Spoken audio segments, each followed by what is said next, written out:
Get 'em Jimmy, where low shack at? The bottle's getting nippy up the Kraken. We stacking chips, all of it's what I want. Plus money winners, that's what I'm on. You can say I'm gone. I prefer elevated pub sports radio. Time to get educated, get produced. Leave the juice, letting loose with so much abuse that the bookies wanna call a truce. They getting slaughtered. Can't forget Jeff and low baggers in the chat. That's a lethal weapon 'cause we be pubbing.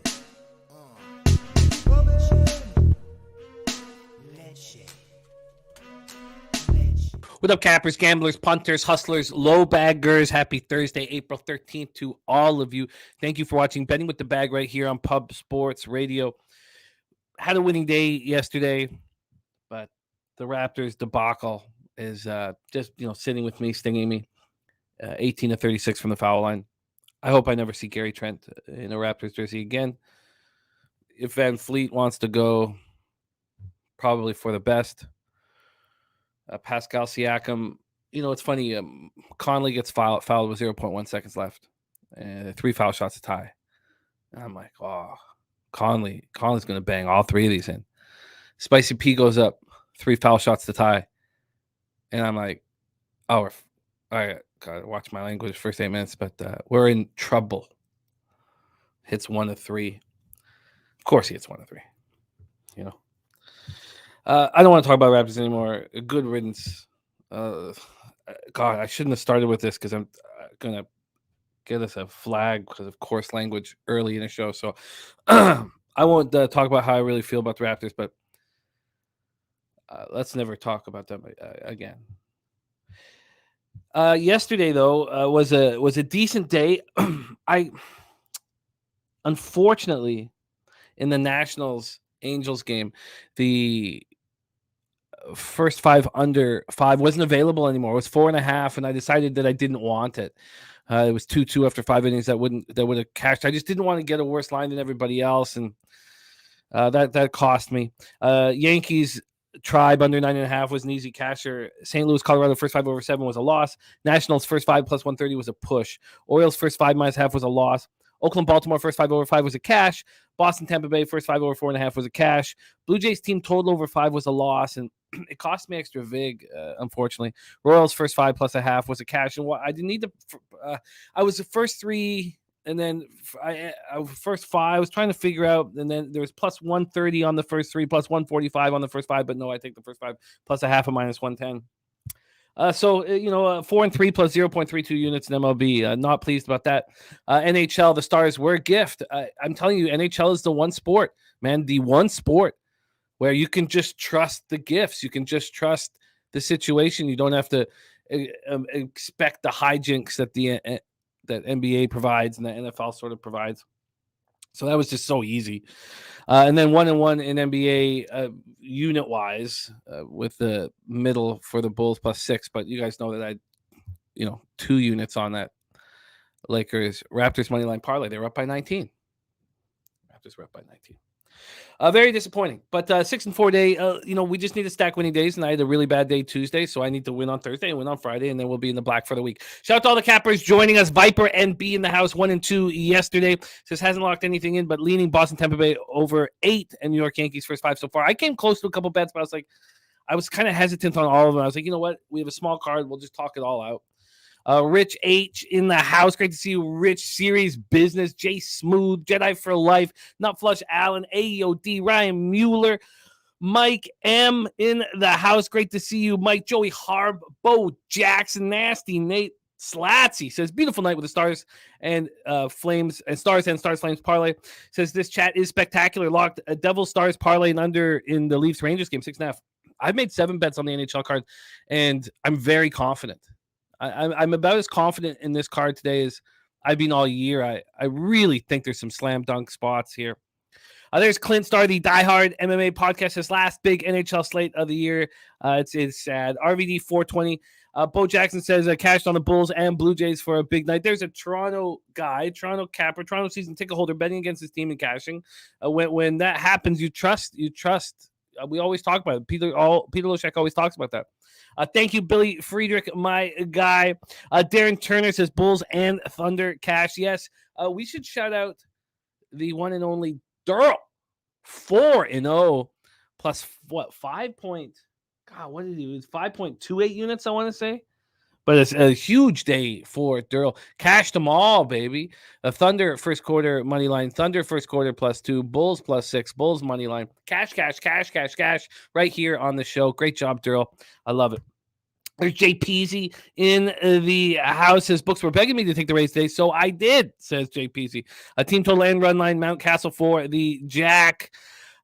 Rich H says, get the bag back in the black. Well, look, we've had ever since, I got off to a tough start this year. We had 10 straight winning months last year, and that ended in December. And then January, February didn't go well. In early March, I made a statement that it's got to change. Or look, this show will end. It's that simple. I can't just sit here and not win. I have a young family. So that's why when I say the stakes are high, there's no exaggeration. But we had a great March, huge March, and I expect to continue that here in April. Von Polo in the house, Sky Dragon. Yeah, I don't even. Thank you, Dave. Rocco Rogers ready to go. Mally Mal, red 18. Donut Silks in the house. Great to see you, Donut Silks. Mike M says OKC was a great way to hammer out the play in tourney. Yeah, it's beautiful. Mr. Vape, who bang in sports talk in the house? LJ from H-Town, saturated. What a great group. So Deshaun G, Christopher Commentini, everybody ready to rock and roll. Tommy Gunreachy said, told you if Mets won, I'm on Oakland yesterday. Recap, pushed Mets first 5, under 5-1. Mets -110, Cubs first 5, and under 6 parlay +112. Great job, Tommy Gun. We know you eat on the diamond, man. Respect. Justin McElvey ready to get to work. Andre Danielson. Okay. Andre says, are you more excited to bet on NHL playoffs or NBA playoffs? I'm very excited to bet on both of them.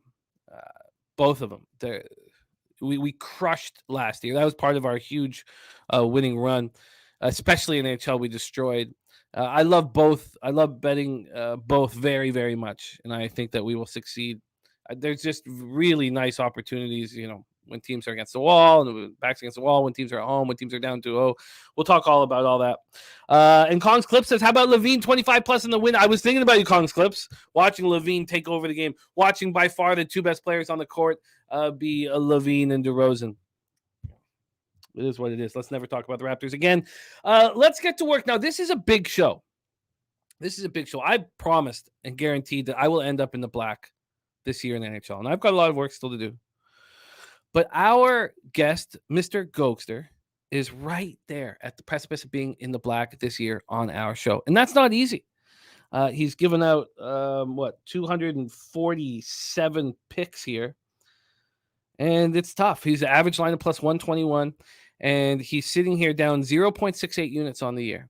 One good day here today. He's in the black in the regular season. And he'll carry that over into the playoffs and end up double-digit units in the black. And I believe in the young man. Please welcome from Belleville, Ontario, Mr. Gogster to the show. Gogster, how are you, my friend? What's going on, Jimmy? It's good to be on as always. The t-shirt weather's out. We got the Ducks polo. Nice to finally got some nice weather up north, and hopefully we can heat up because I heard what you said. They're -0.68. Love to be in the black, and like you said, Jimmy, it's a good chance to take advantage of some teams that need these wins. So. What's going on, Cappers? Good to see you. Yeah, this is going to be a really fun card because I'm extremely confident in a few spots in this NHL card, and then we have a smaller MLB card, so we can really dig deep and dive in, and that's our show today. I'm very confident that we will succeed on today's card, Mr. Gogster. Mr. Gogster. Let's go. This is a big day for you. Finish. This is final round. This is final round on a Sunday right now. It's time to show up. It's a really big day for you to finish off the regular season in the black is impressive. The reason you wonder why all the cappers that you see on Twitter only give you their 1 day update. It's because they're losing overall, and they just don't want to. They don't want to bother rehashing that shit. But here it's all about honesty and transparency, even if it's embarrassing at times. So let's get to work. And I How are believe you going to get better if you can't, if you can't find out where you're losing, right? That's how you're going to get better. So you can't just, fake it, right? You're never going to make it. Even though that's the saying, fake it till you make it, right? I did that at work, but it doesn't work in the sports betting industry. And Christopher Thomas, he says we can't curse anymore. No, just for the first 8 minutes. We're through. We can swear all we want now. But those are the records, and mine is disturbing. It's I hate seeing it, but mark my words, I'm going to be in the black by the time. I don't want to say Bergeron holds the cup over his head, but we know that's a very likely possibility. All right, let's get to work here. We start at 7 p.m. Eastern. The Boston Bruins, speaking of Patrice Bergeron, and Pasternak at 111 points, 60 goals. I was looking at his stats, and I was like, you know who that reminds me of? Pavel Bure. It looks like Pavel Bure in his prime stats right there. Bruins Habs at the Bell Center in Montreal, Quebec. Bruins 64-12-5, 38-2 on the road. Montreal 31-44-6, 17-20-3 at home. We're at Bell Center. And Boston now has the record for most points in a regular season. I have Swayman listed versus Montembeault. We have strategic investments in the house. Nasty Nate says Bruins smash. And thank you, Lucky Power, my man. Yes, you can, Justin McElvey. And by the way, Clint, star of the Die Hard MMA podcast, has given us a PFL Friday look. Shane Burgos said post it early. He's got 100 plus 115. He posted it here on the show. Now a favorite. So thank you for doing that, my man. But let's get back here. So I do not believe that the Bruins smash here. I think that the Bruins will be resting players here. I don't know who. Boston 9-1-0. That's what a sign of a spectacular hockey team. I mean, you got everything kind of locked up, and you still go 9-1 over your past 10. 28.1% power play, and look at this: 97.5% penalty killing over the last 10 games. I mean, this is just a very, very good hockey team. I seriously, I mean, I think this team beats the 2018-19 Tampa Bay Lightning. I think you got to go back to the 95-96 Red Wings, but we'll have to see them win the cup, obviously. I was going to say, all these numbers, they only mean anything in the regular season, but they're coming in hot. That 97.5, Jim, leading into the playoffs here, I don't think I've seen a team that high. This Boston team's just been unreal, but again, everyone starts right back at zero, so. They have the role players, the Charlie Coyles, the Tyler Bertuzzis. I mean, they're Krejci and Bergeron and Coyle up the middle. You got Pasternak and Marchand on the wings. You got McAvoy defense. You got Allmark's a little banged up. I heard there. I guess he should be fine. A little injury, but not a good time to have Allmark hurt. No, you're right. You'd definitely rather Swayman because Allmark's been their workload, their heavy horse. So the first move towards the Bruins happened this morning. I was waiting for it to happen. It wasn't happening, but it's happened now. They opened up at -282. They're now -292. I mean, that's not a big move for a favorite. Totals wise, it's opened up at 6.5, -108 to the over. It's now -104. The Bruins coming off their 7th straight win, 5-2 at home over Washington, break the record for most points in the season. They're going to be playing without Krejci, Foligno, Nosek, and Forbort, who are all dealing with injuries. But the question is, who else is going to sit? Exactly. Who else is going to sit? The Habs are on the second half of a back-to-back after losing 4-2 at Long Island last night. This is their final game of the year in front of their home fans, and I'm on the Montreal Canadiens first period at +180.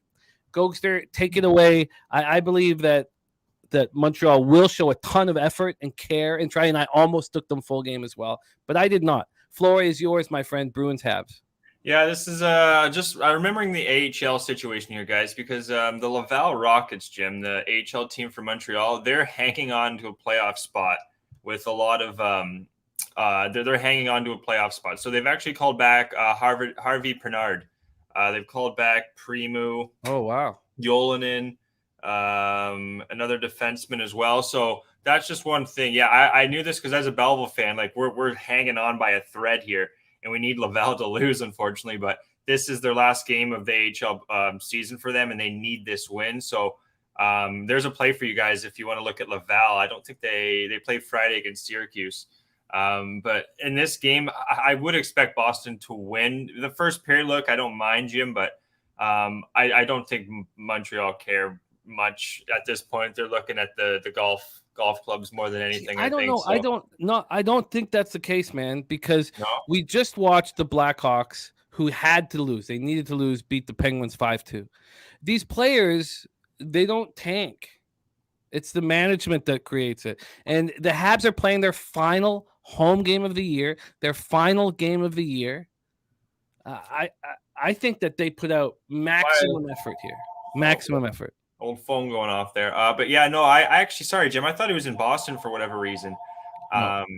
Yeah, no, it's in Montreal. Yeah, you know what? The first period, look, I think the under could possibly be in. Is that a rotary phone you have back there? Is that a rotary? Yeah, phone? it's the old rotary phone going off there, eh? Wow.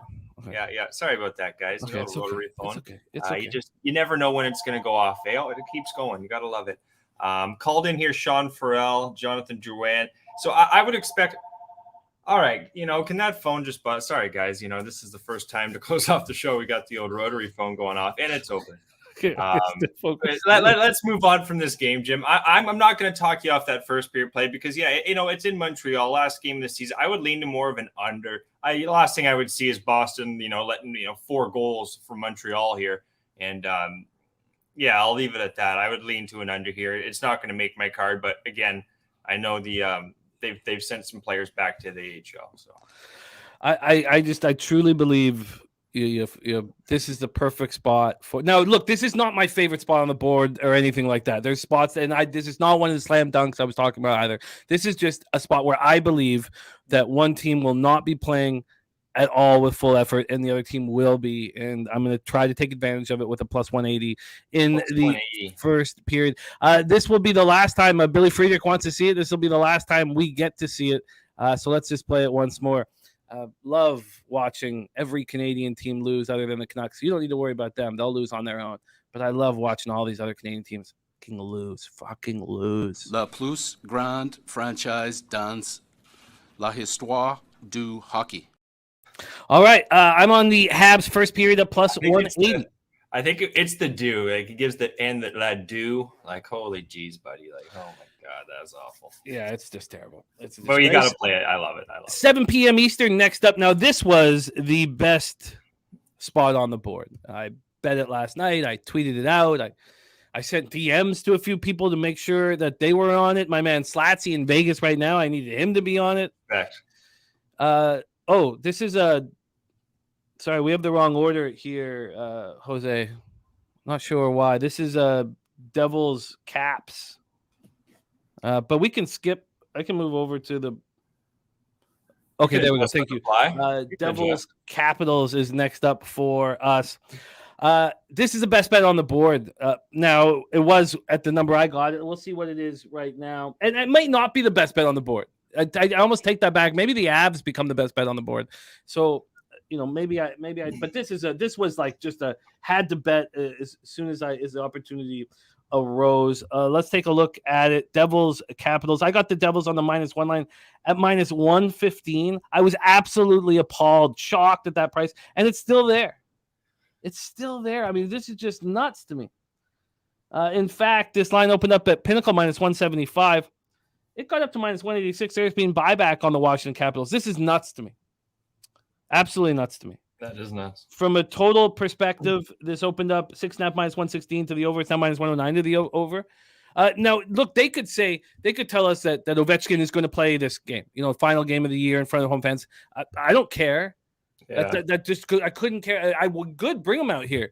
Bring the old man out here who hasn't played in 2 weeks dealing with an injury. I couldn't care less. Vanacek Kemper is next up. Rico Money saying Sabres strongest money line read in the NHL. The issue, and I can't wait to talk about that game, Rico. There's a huge angle that will either happen tonight or tomorrow night with the Sabres, and I need it to happen. I need it to be confirmed. A huge angle. So that's why I haven't moved on that. But here, let's go back to this Devils Capital spot. Vanacek, Kemper. So we have the Devils coming off their third win in 4 games, 6-2 at home over the Sabres on Tuesday. They're a completely healthy squad. And here they are 1 point out. Let's pull it up. 1 point out to win the division here. 1 point out. And Hurricanes have the Panthers. Now, the Panthers aren't trying, but I think they are trying. And we'll get into that as well, because if the Panthers are set up right now to play Boston. If they win, they don't have to play Boston in the first round. I think they want to win. I think that they want to win as well, very much so. So, but let's go back to this Jersey spot. Jersey, we know, wants to win. They're a completely healthy squad. Washington comes in off its 7th loss in 8 games, 5-2 at Boston on Tuesday. Look, I don't care if Ovechkin plays. Billy Friedrich says Alex Lyon in that. Remember, he's not a French Canadian. So there's people sometimes think he's from. I'm calling him Leon until I die. Don't call him Leon. He's from Minnesota. But Alex Lyon is. It's fine if he's in that, but we'll get to that one. Vanacek Kemper, this is a slam dunk Devils. I can't believe the line's so beautiful. This was the line for Dallas, minus 160 yesterday in a slam dunk spot against the Blues, and that line didn't move. Don't worry about the line. Take the gift. Gogster, take it away. Devils Caps. Yeah, just like you were saying, Jim, 1 point out the Devils and the Hurricanes. I'm not going to look twice. The Devils. Washington's playing for nothing. Yeah, it's critical. This is a critical first place because if you're gonna get second here, you move on to the second round. What's gonna happen? You're gonna lose that home ice advantage. So, big game for the Devils. I'm in complete agreement with you, Jim. And yeah, I'm gonna keep going back to this Montreal game. Ever since that first period angle, Jim, I really like that angle, that plus 180. I might actually bet that. But moving on to this Devils game, yeah, I'm not gonna think twice. Not gonna blank. A little surprised the line's a little as low as it is, but you even said about the Dallas number not being as high as it should have been, and they cakewalk through the St. Louis Blues, and I think they'll do that again tonight too. But yeah, give me the Devils, Jimmy. It's going to be in the start of I got a banger money line parlay to close out the show, guys. We're going a little big here. It's going to be a 5-team banger, Jim. I'm going big here, all right? And starting off with the Devils. I did this in the Avs game. I see Rich H on Devils first period minus a half. Why am I not on that here? I don't know why I'm not on that here. I think that I add that to a nice plus line. I love that look, Rich H. I'm going to tail you on that look. Our chat's on fire. That makes a ton of sense to me here. And so your Gogster parlay here, I'm going to be writing it in. Gogster parlay. You cashed last week with your 3-teamer. There's Brian Watson, Dave Redling looking at Hughes over shots on goal. I'm adding. So my first edition will be Devils first period minus a half. And thank you, Rich H, for mentioning it. Billy Friedrich going to add it as well. And that's plus money. That's plus money, right, Jim? Oh yeah, it'll be like I'm guessing what like a plus between 135 and 150. I'll tell you what it is right now. The Devils Capitals. Love the plus money. First period. Oh, sorry, I don't even need to look. I just go to game betting. Sorry, my bad. Sorry. Devils Capitals first period is minus 140. Plus 140. Yeah, winner. You know what? I like it. That's a great look. I like that. Yeah. Did you want to add it yourself? I'm gonna hold off just because I want to be in the black at the end of the show. So very important. Very crucial for you to end up in the black. All right, move on to the next spot on the board. 7 p.m. Eastern. Pittsburgh Penguins 40, 31 and 10, 17, 18 and 5 on the road at the Columbus Blue Jackets 24, 47 and 9, 15, 22 and 2 at home. Nationwide Arena in Columbus, Ohio, and. I pray to God Bedard isn't in a Columbus Blue Jacket jersey. I just pray. I don't pray. Look, I don't pray. I'm taking that too far. I don't pray. But I don't know. What do I do? I hope. I don't know. Yari versus Hutchinson. Hutchinson's trash. Tristan Yari. So, Rutherford has not done a good job with the Canucks. That's, but he was dealt a garbage fire. So he just sat around it and kept his hands warm, what do you do? Benning ruined the hockey in the city of Vancouver, and what's Rutherford supposed to do? There's a couple interesting notes, parallels between the Canucks and the Penguins.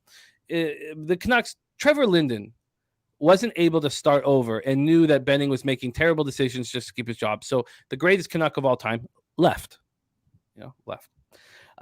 Rutherford now shouldn't be compared to Captain Canuck, but Rutherford left the Pittsburgh Penguins because they wouldn't let him move Letang and or Malkin, but it was more Letang. The ownership wouldn't let him. Now look what you're dealt with. The oldest team in the NHL can't beat the Blackhawks at home to get into the playoffs. Rutherford was smart about that. He didn't want it. He didn't. If you're not going to let me fix this ship, I'm not going to go down and sink in this ship with you guys. You guys are creating this, so you guys sink on your own. Is Pittsburgh going to try here? Probably not, but then Crosby demands accountability.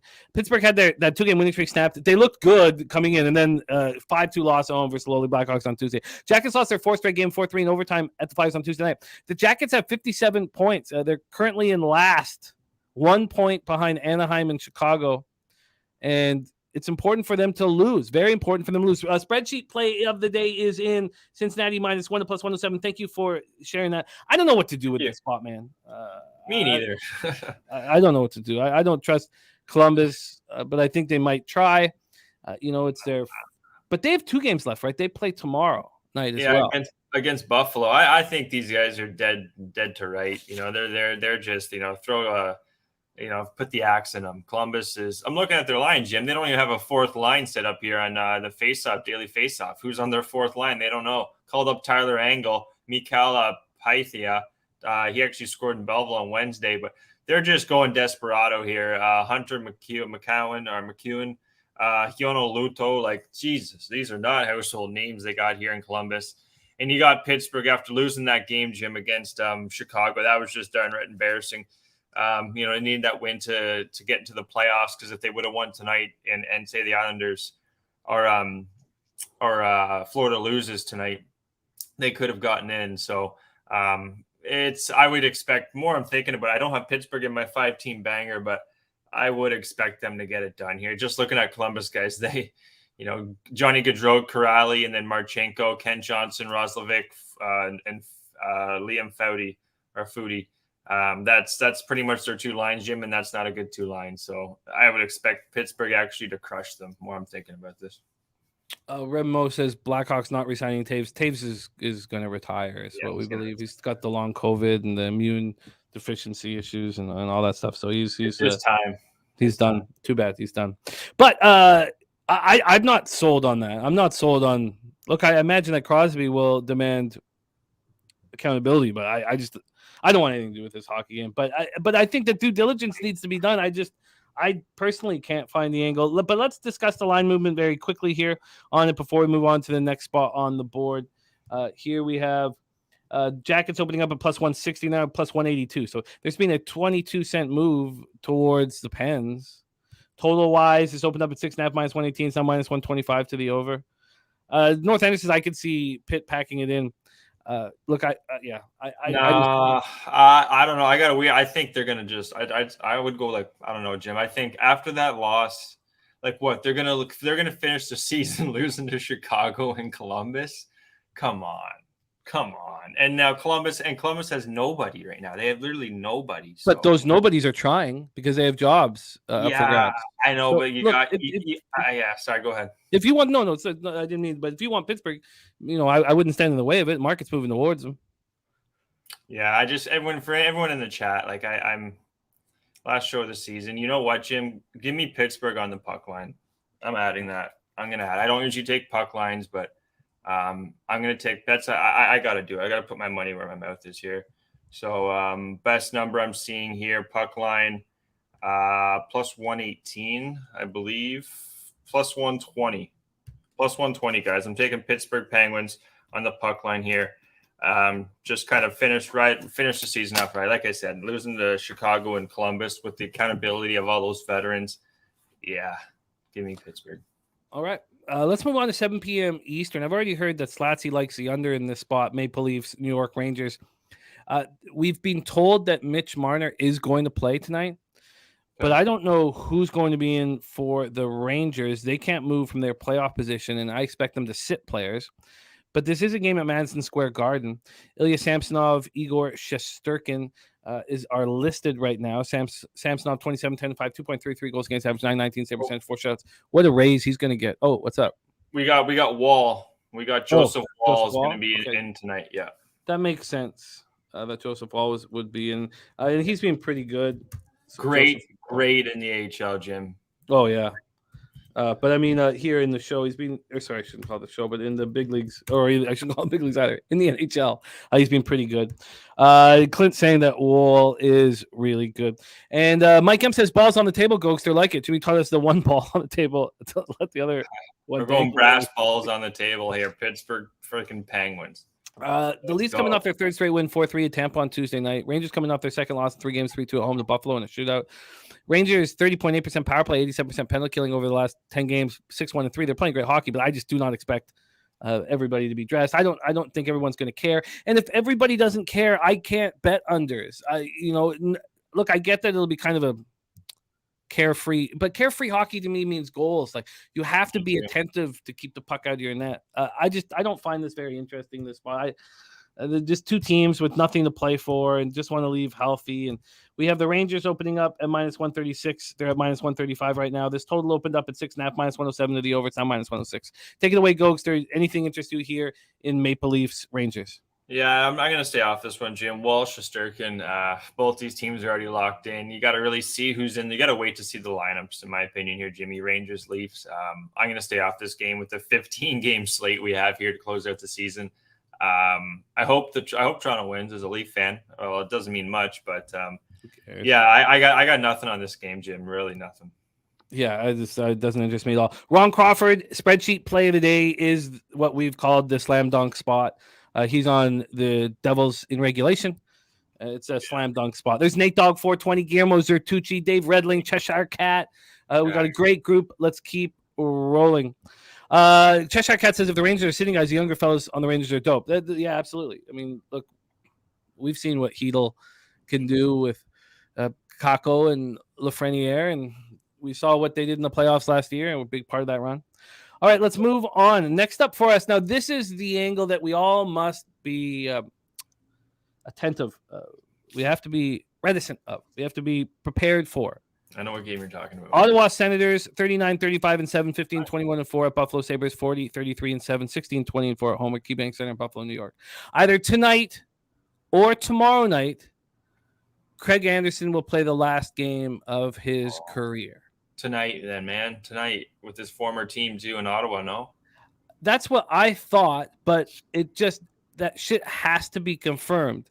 Yeah. If you are going to move, if you're going to make a bet with your hard-earned money on an angle that you truly believe in, well, that angle better be in play, because it's not the lines aren't going to change drastically if he's in or if he's out. So, and if healthy, he's in. Real Deal Prime says we think that he's healthy now. So if Craig Anderson, he was in the starter's crease at morning skate. It's got to be it, right? He's got to be it. I'm thinking he might be in, especially if he left early. Usually, let's see. They're saying Anderson is confirmed, and Mike M's Pimp Slap's play of the day is the Sabres. So we already heard Rico talk about it as well. So this is just a spot where we are certain that the Sabres are going to play their hearts out. They're going to fight as hard as possible for Craig Anderson in that. We can be certain of that. We can be certain of that, and we can be certain that he's going to have the puck. They're going to give him the puck at the end of the game. He's going to be crying. So if that's the case, then and it's being confirmed at some sites, then Buffalo is a must bet immediately here. Going up against Mads Sogard, the 6'8" statue, has an .889 save percentage in the NHL. Ottawa 5-3-2 over the past 10, 21.6% power play, 63.9% penalty killing. Buffalo 7-2-1, 15.6% power play, 79.2% penalty killing. Senators coming off their second straight win, 3-2 at home over Carolina on Monday. I would not fade the Senators right now if it wasn't for this angle. Sabres had their 3-game winning streak snapped in a 6-2 loss at the Devils. And for those of you that haven't followed Craig Anderson, people love this guy. They absolutely love him. And, he's had a job for so long. He started with Ottawa in 2011, but he was late getting into the NHL. He's 41 years old, American from Park Ridge, Illinois, and he's about to play his last game of his career. And when he does, you bet him. Take it away, Gogster. Pimp slot play today also on the Sabres. Floor is yours. Yeah, last game of the season for them. They're playing Columbus tomorrow. It's going to be on the road, so you're going to see Levy. I'm just trying to see if he's played Ottawa. 1 goal, 15 shots in relief this year. Another game, he had 32 saves in the loss. 2 goals against. Yeah, you know what, Jim? This I don't want to be. I don't know.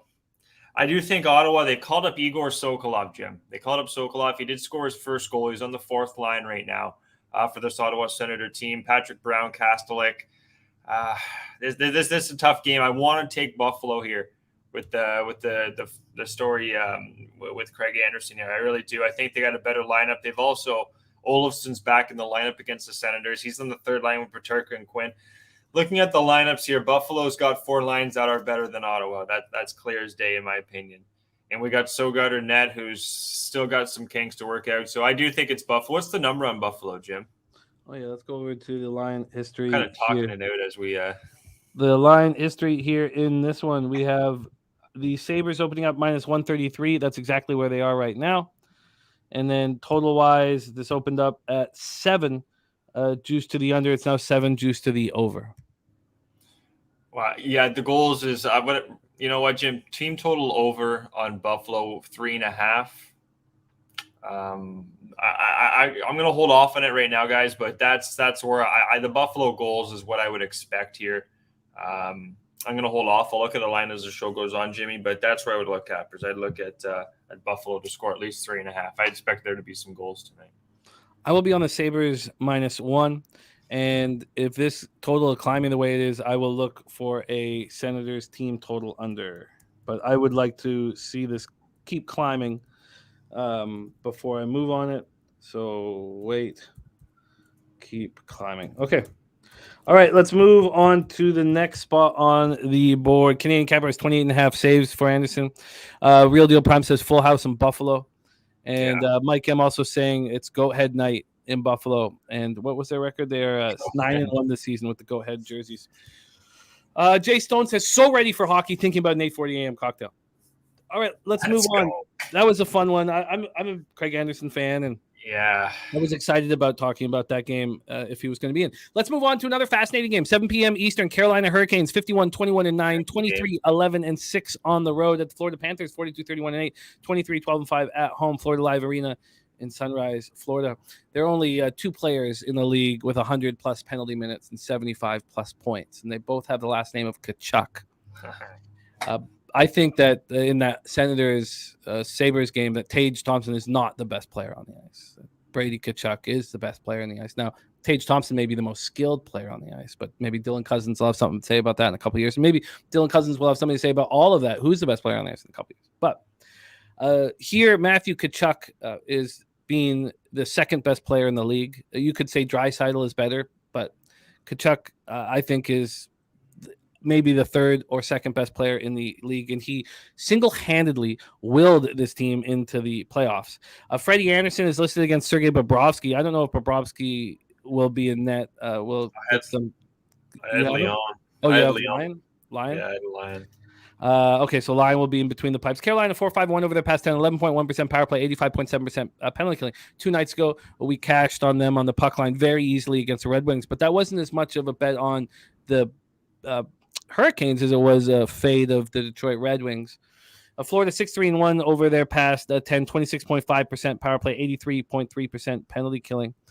And we have Virl Video says, with no motivation, I'm taking a chance today, Canadiens and Red Wings. At least the Canadiens are trying, Virl. The Red Wings are not trying. So line is confirmed here.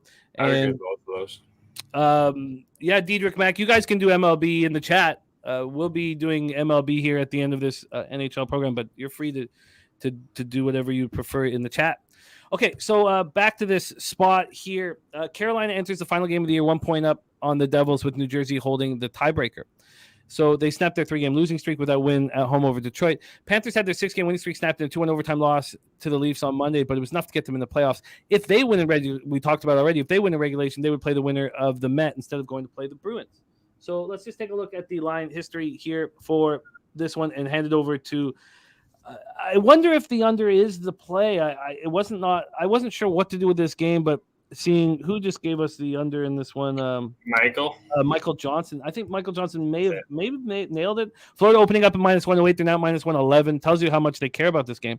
This total opened up at 6.5, slightly juiced to the under. Now it's heavily juiced to the under. In fact, I don't know if I'll be given a 6.5. Do I have a 6.5 at -120? I don't know if I'll even be given a 6.5 here.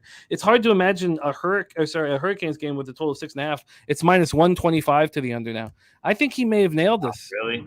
I think he may have nailed that, but that's a lot of juice. Now you can get less at Pinnacle and other books, but that's a bet 365. Take it away for us here, Gogster, Hurricanes, Panthers. That's the one. Nice call there, Mikey. That's what I'm on, brother. Under, I had it, Jim, right before the show. Minus under 6.5 was minus 106. I bet that. It's now I'm seeing minus 125. So in literally the last few 30 minutes, it's really jumped. This is just such a playoff implicated game. Out of all of them, Jim, I'd say this one's going to have the implications. Carolina needs this win to get first. Florida don't want to lose this because if they do, they're going to be playing the Boston Bruins. So what I did with this game, guys, is I went no goal in the first 9 minutes, 30 seconds, plus 105. I took first period draw as well, Jimmy, plus 160. I expect this to be a real tight, cagey game. Could even be 1-1, worst case scenario. But I don't expect it to be a goal early in this game. Then as the game goes on, I'd even take maybe both teams not to score 4 goals. But what I did, guys, is I took the under 6.5. You know what, Jim? I'm seeing minus 122. I'll still take that. I don't see this game 3-2 kind of game, maybe 4-2 empty netter. Tight, cagey game. Big, a lot of implications. So I just want to check the power plays here quickly. 85%, beautiful. 11% power play for Carolina, and then Florida was hanging 83%, which is solid, and a little better power play at 26%. So yeah, I'm not going to think twice. I like that look there. Andrew G saying it as well. Shout out to Mike there. Yeah, that's where I'm going to look. It just sucks that the line didn't move as much as it did, but the first period look, I'm pretty high in as well, Jimmy. Draw first period, and then the under. No goal in the first 9 minutes, 30 seconds, plus 105. No goal first 9 mins, and that was plus 105? Plus 105, brother. Plus 105. I like it. I really like where you're at there. And the opposite for Rico Money's looking at the Canes first period over 1.5. I'm with you. I think this is going to be very tight checking hockey game there. Robert Franklin heading to Vegas, back to Lecce, the sports book with these hockey picks. I love it, Robert Franklin. I like that full game under 6.5.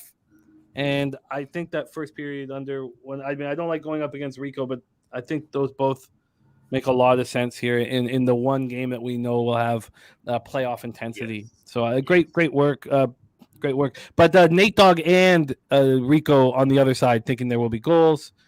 So. See, there is that angle as well, because like it's just that it's more in my opinion like the AHL. When I was watching the AHL, Jimmy, like a lot of these teams that playoff implicated games, they can score. They don't have their top defense. It's more offense driven. But here, Anderson should be fine. Carolina's defense, and looking at the penalty kills, Jimmy, there's been no concerns for me there. So as the game goes on, and even the first period, I'm going to trust my luck here, taking the under. I like it. A shout out to Max Swelly listening at work. Respect you, Max. Let's get paid. Next up for us, 7 p.m. Eastern, Detroit Red Wings 35-36-10, 16-19-5 on the road at Tampa Bay Lightning, 45-30-6, 27-8-5 at home at Amalie Arena in Tampa, Florida. Ville Husso and Andrei Vasilevsky. I'm surprised that Vasilevsky is listed. I don't actually expect him to be in net, but maybe he will. Detroit. I don't expect him. I got to be Elliott. Detroit 4-5-1, 25% power play, 78.1% penalty killing. Tampa 3-7-0 over the past 10, 24.2% power play, 78.9% penalty killing. We go Elliott's in.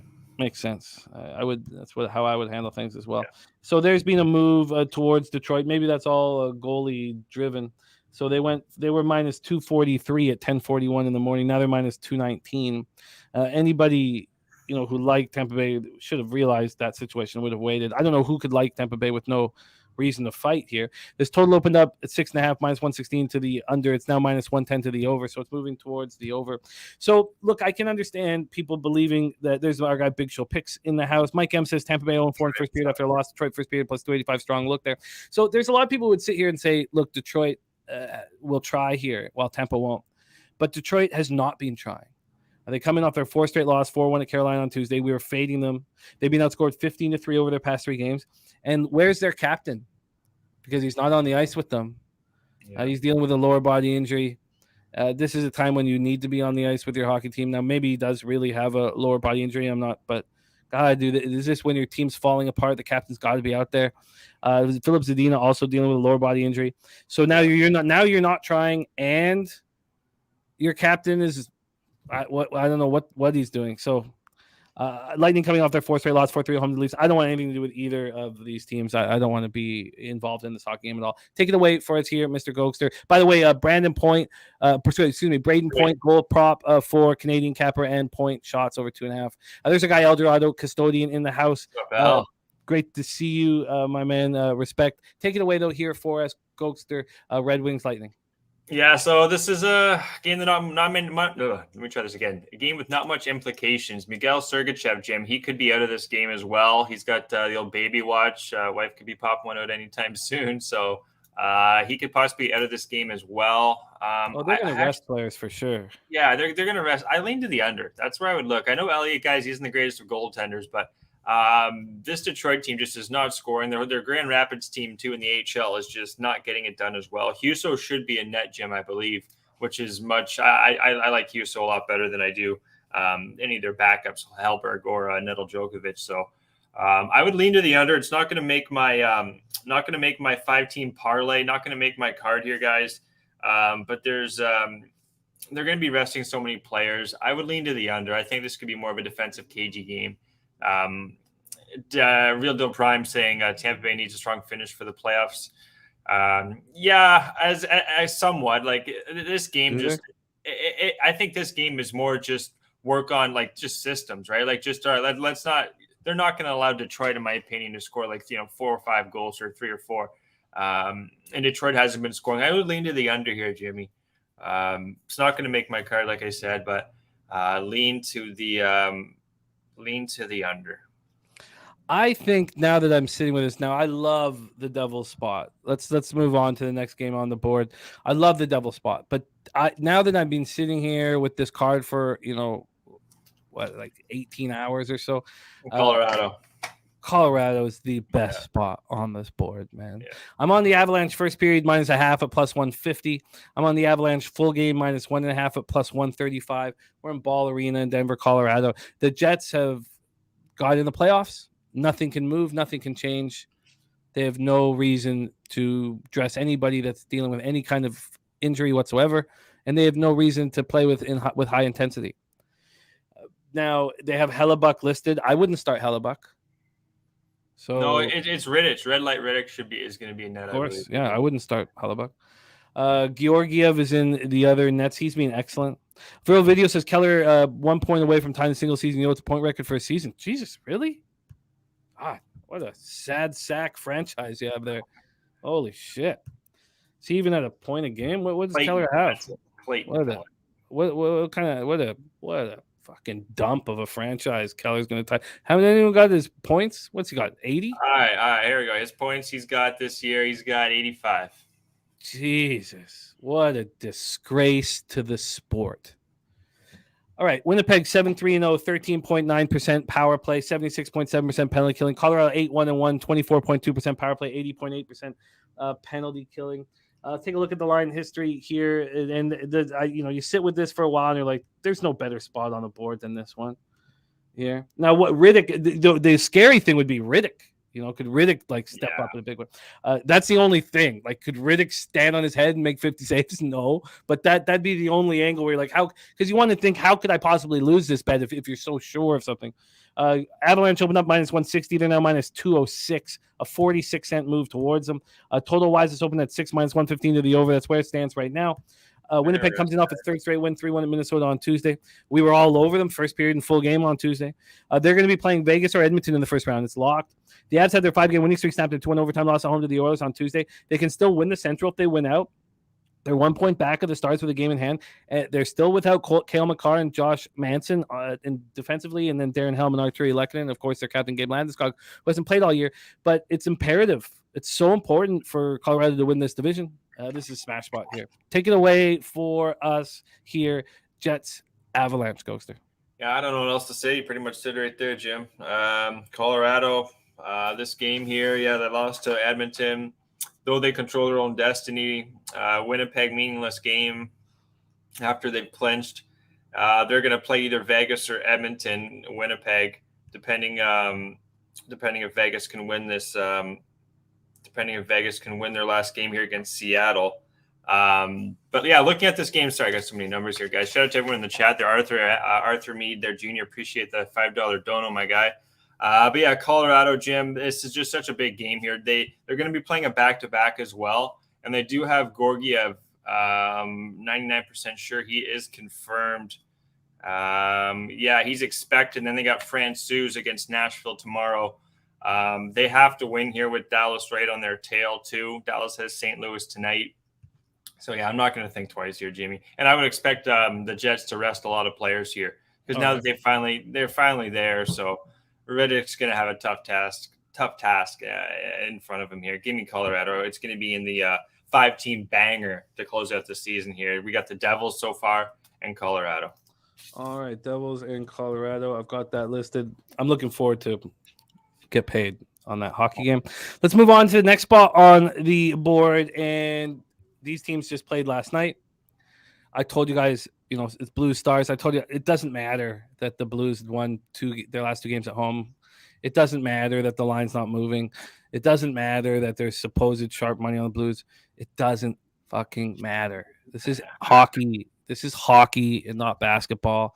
Binnington, Ottinger here. St. Louis, Dallas. I'm not sure if it will be. Well, we know that Binnington will be in. St. Louis 5-4-1 over. Is it? Yeah. Yeah, it would be Ottinger. St. Louis 5-4-1 over their past 10, 16% power play, 50% penalty killing, 50% penalty killing. That's what happens when you build your team around Kyrou and Thomas. You get what you. Okay, Dallas 8-2-0, 35.1% power play, 85.7% penalty killing. These teams just met last night, 5-2 win. It was the Stars' 5th straight win as they battle to win the Central, and the Stars are going to win again here. I'm on them on the puck line, plus 105. Arthur Mead Jr., what a guy, $5 dono and becoming a member. It means a ton to us, Arthur. Thank you so much for thinking of us. You're a great guy, great friend of the show.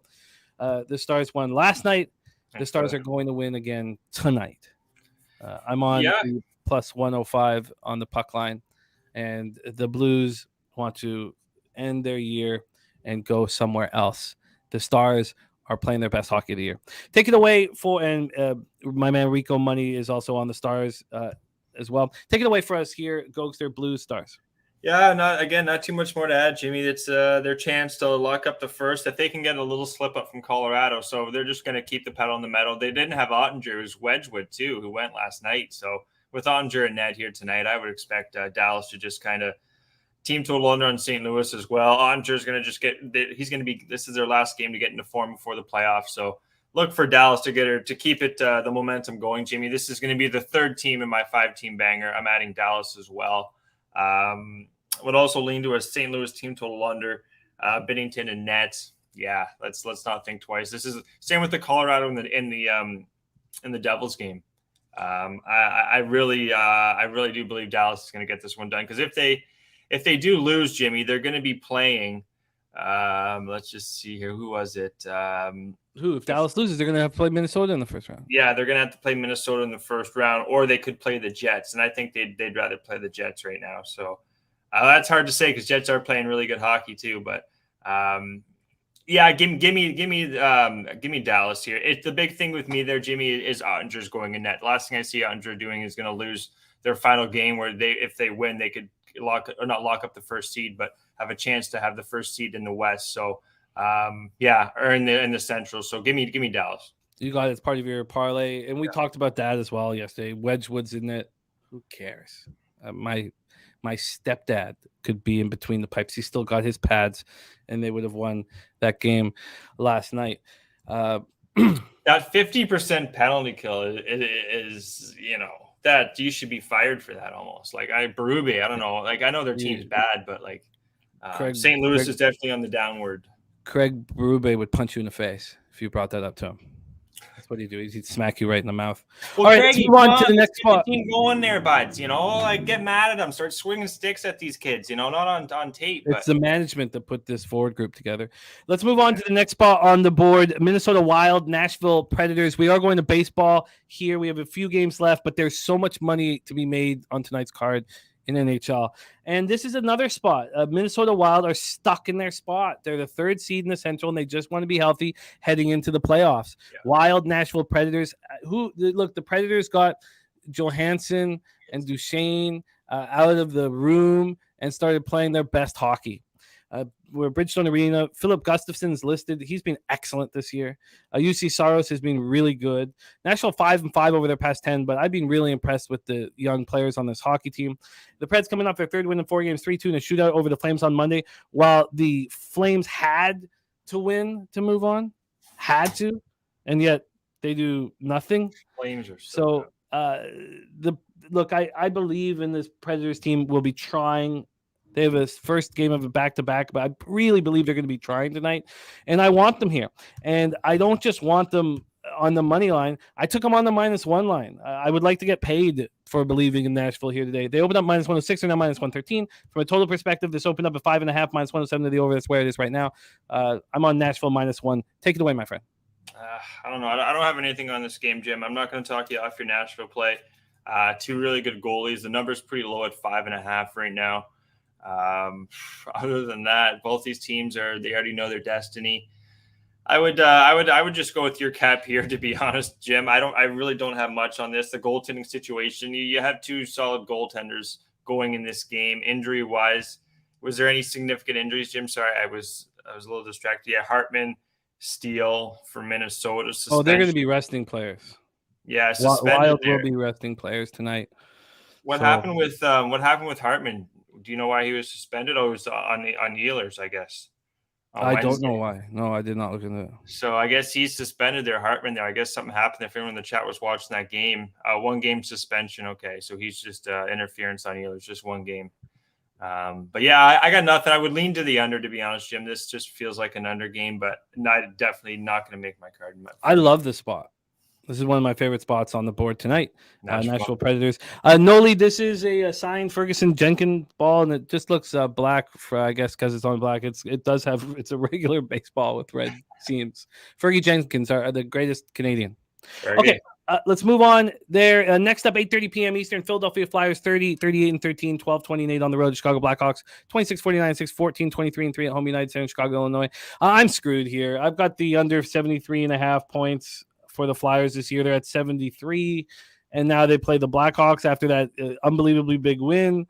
I imagine that the Flyers are going to take care of business here, and I think that I might have to bet on the Flyers here, sadly, just to hedge out of my position.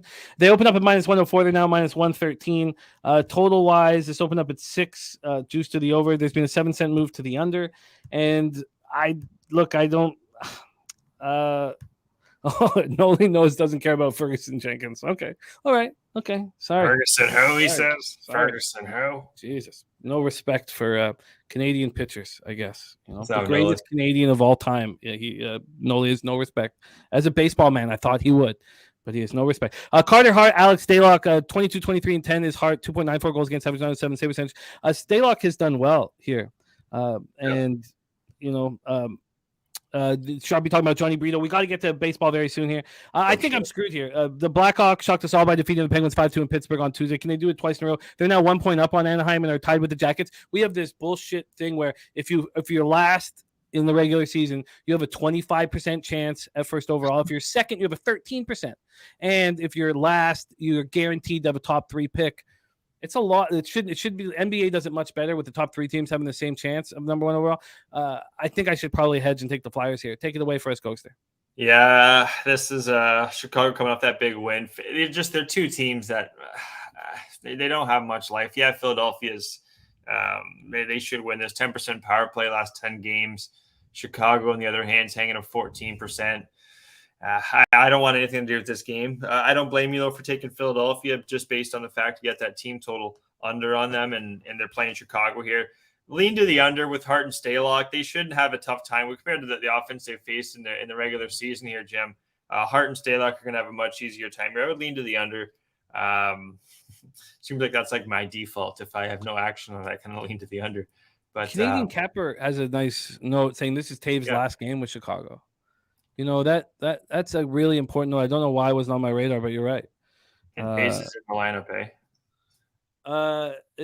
DC Capra, I can give that in a second, a free $500 bet. I give it a second, but certainly it'd be Colorado. I'm just not sure if I would leave it on the money line and parlay it with something. With the Devils. The Devils, yeah, probably a Devils Avalanche money line parlay, I guess. Flyers, Blackhawks. That changes my. I don't know why I was not thinking about Taves' last game of his career and last game in Chicago. So maybe I don't need to hedge. Maybe you can just cheer on our guy. Okay. It starts in an hour and 9 minutes. So we want money, Von Polo, and we're doing our due diligence to make money. And we'll be at baseball very soon. Take it away. Did you want to add anything? No, but I was just going to say I'm not sold on Philly here. Looking at the plus minus, he didn't score in his last game against Pittsburgh here. 2 penalty minutes, 1 shot. It is the last game going out. I don't want anything to do with this game. I'm just going to stay off it. That's going to be I think now I'm not going to hedge it maybe and believe in Taves. All right, let's move on to the last. We're almost done. 9 p.m. Eastern. San Jose Sharks 22, 42, and 16, 14, 20, and 5 on the road. Edmonton Oilers 49, 23, 9, 22, 12, and 6 at home. Rogers Place in Edmonton, Alberta. Look, a lot of Nut Flush truly believes this is a smash spot for the Oilers, and I know he'll be looking at a team total. He'll have to take it at 4.5, and that's tough to take it at 4.5. This opened up at minus 465. It got up to minus 539 at 8 this morning. And then there was a huge move to the Sharks. Why would that be? There was a 73-cent move to the Sharks. Wow. So that's strange. Very, very strange. From a total side of things, this opened up at 7, minus 114 to the under. The Oilers can win the division. They need to put pressure on the Knights. The Knights play an hour and a half after this game at 10:30.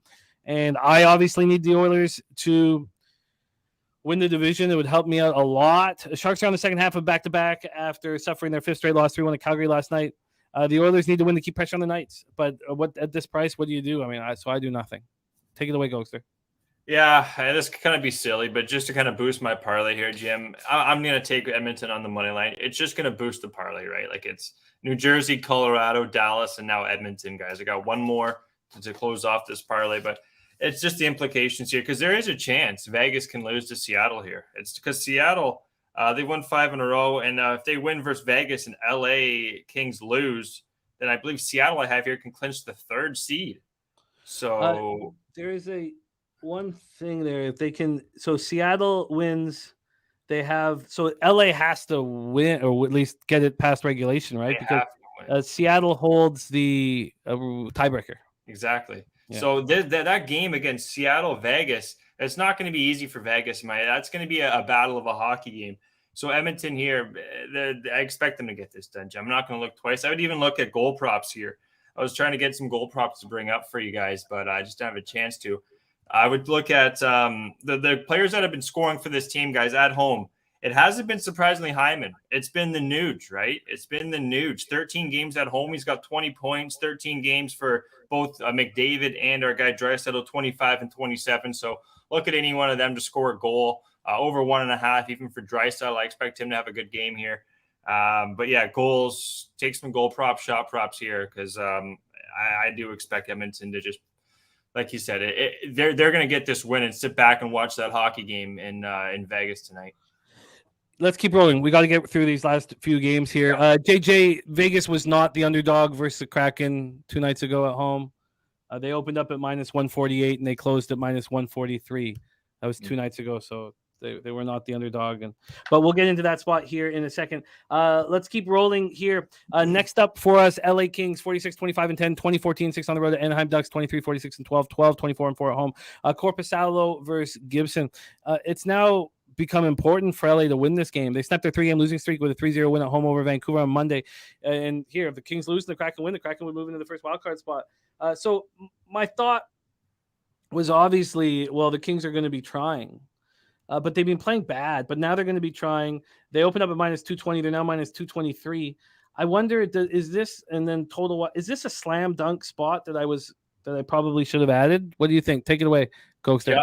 Yeah, this is the 5th team in my 5-team banger, Jim. The LA Kings to get this one done. LA wins, secures the 3rd spot in the Western Conference. So, they're gonna want to win this game. Anaheim's not playing for much either here, Jim. They lose, they can get that 2nd spot for the draft behind Columbus if they lose. So give me the LA Kings. You're not going to think twice. And I had Copley possible. Either of these 2 goalies, Jimmy. From what I've seen, I'm not too concerned about both of these goalies. I would take either or. It's just the injuries. That's what I wanted to bring up here, guys, really quickly. Because some of these injuries to the LA Kings, Fiala and Velarde, those are 2 offensive guys that eventually they're going to want to get back. But, that injury with Velarde, is it still his back, upper body, it says here, then lower body for Fiala. So, but in this game here, the Ducks, they're not playing McTavish here, Jim. He's out. Comtois out. They got a lot of guys here that are not going to be playing too. So give me the LA Kings in a huge game for their season and a moneyline parlay, guys. It's coming out to plus 495, Jim. And that's the New Jersey Devils, Colorado Avalanche, Edmonton Oilers, Dallas Stars, and the LA Kings for you. Arthur, Jr., I moved out of Parkdale where it was like really close. So I moved. So it's pretty far now. I'm up north of the city. Okay. Parlay is in. Let's finish this off and get into MLB. I know everyone's champing. So let's move on to the next spot here. And this is the Canucks, Arizona Coyotes, Mullet Arena in Tempe, Arizona. Has Colin Dahlia been confirmed in net for the Canucks? That's what I had expected. Yeah, I didn't have him confirmed though. I'd love to know if he's in. I took the over 6.5 already at -125. But if Colin Dahlia is in net, I should just bet the Coyotes to win this hockey game. I don't expect us to know that, Jim, and not until probably 2-3 o'clock, just because the game's later and they're not going to have their morning skate yet. So it's hard for me to tell who's going to be in net. But if I have Dahlia and Vejmelka expected, so.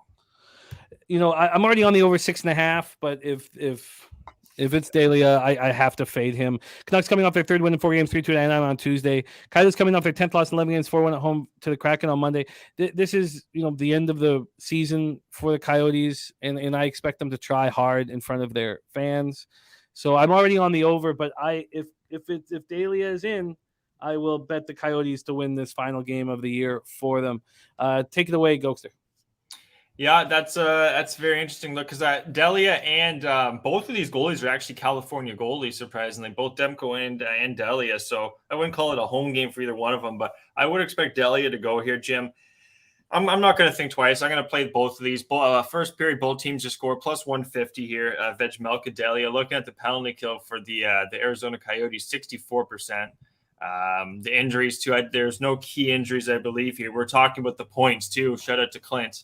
I wasn't aware that he's going for the record, so expect Keller to get some points. That would be a good angle as well, because I'm on board with you, Jim. I'm taking full game over 6.5, -115, and the both teams to score plus 150. No significant injuries. You got Michelli back. You got Schmaltz back for Arizona. And then looking at Vancouver, Hronek, they're missing some guys in defense, so that would just tell me lead to more offense with weaker defense behind Dahlia. So, I just because it's so important, I know we're going to move on to baseball now, but I believe the opposite of that.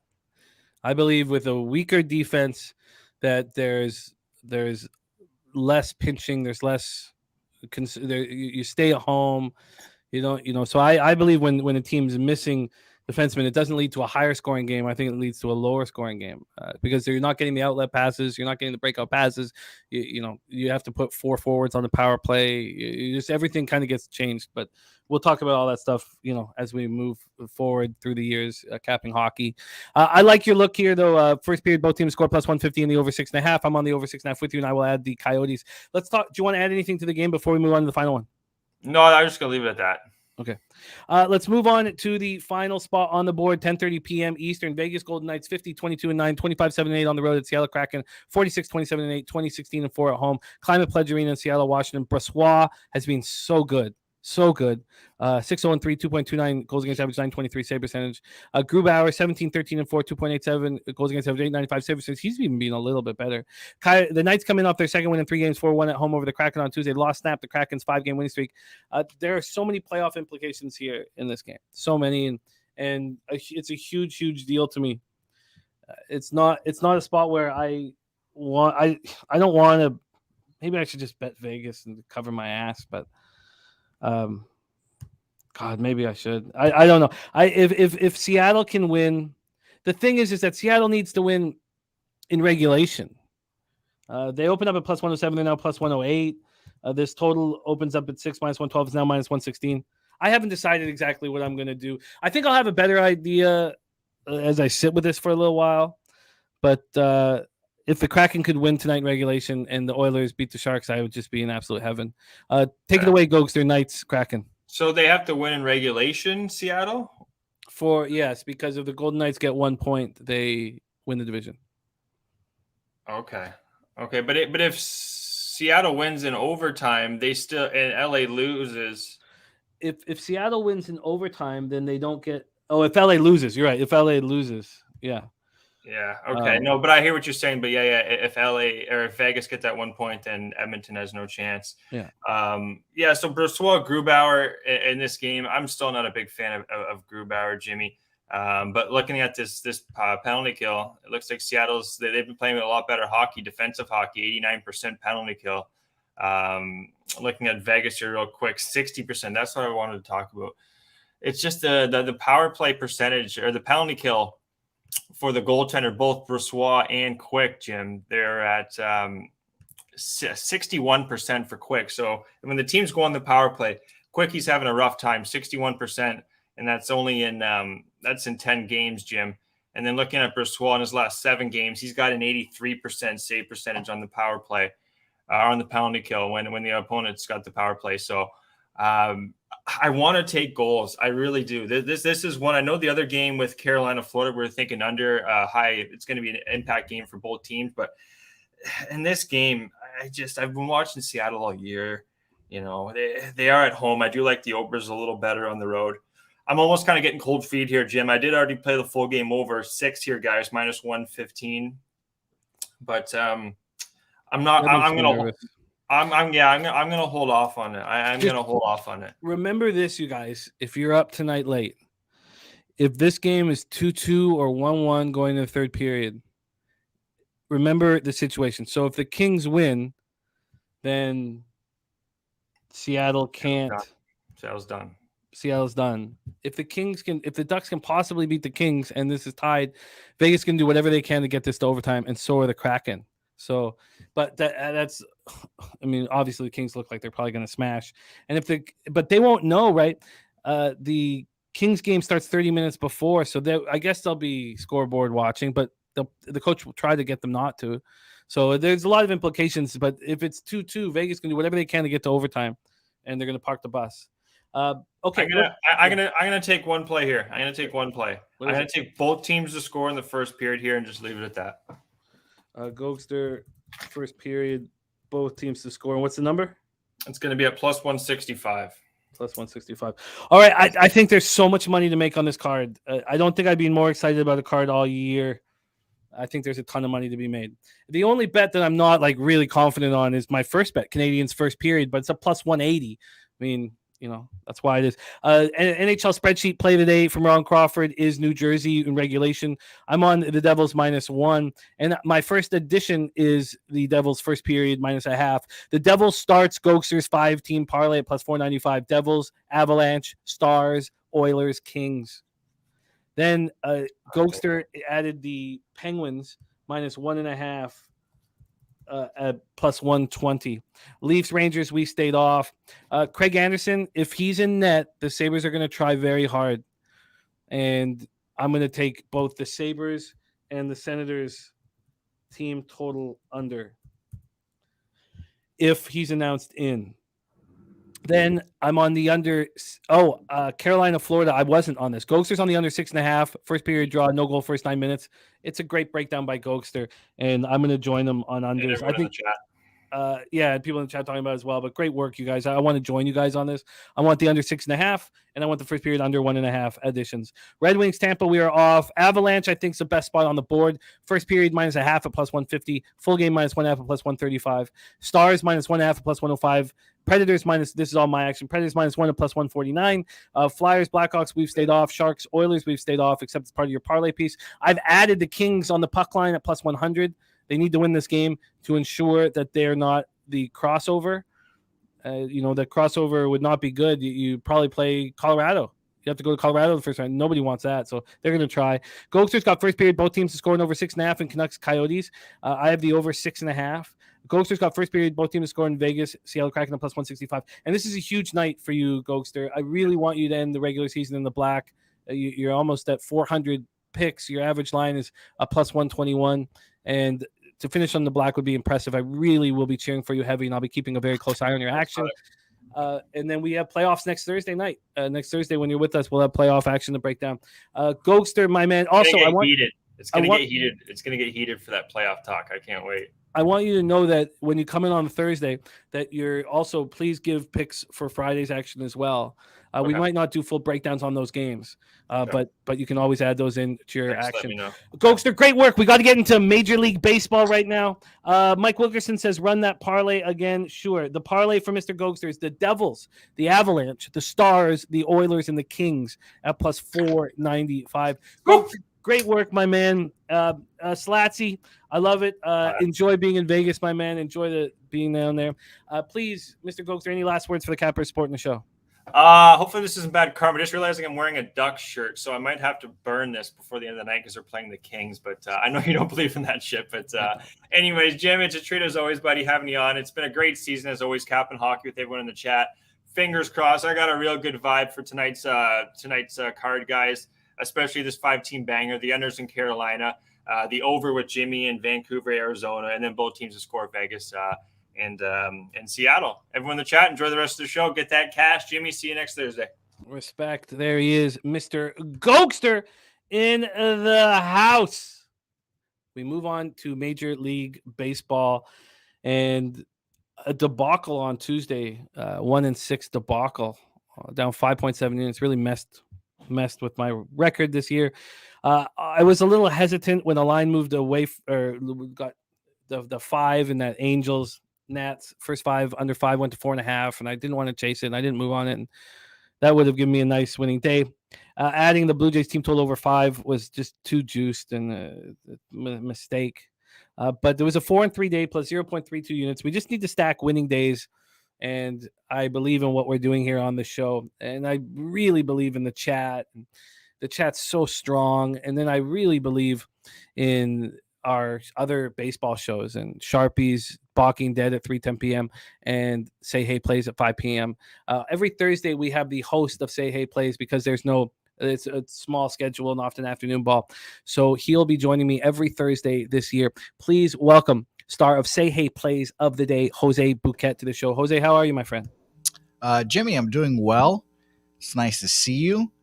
I have a confession to make immediately.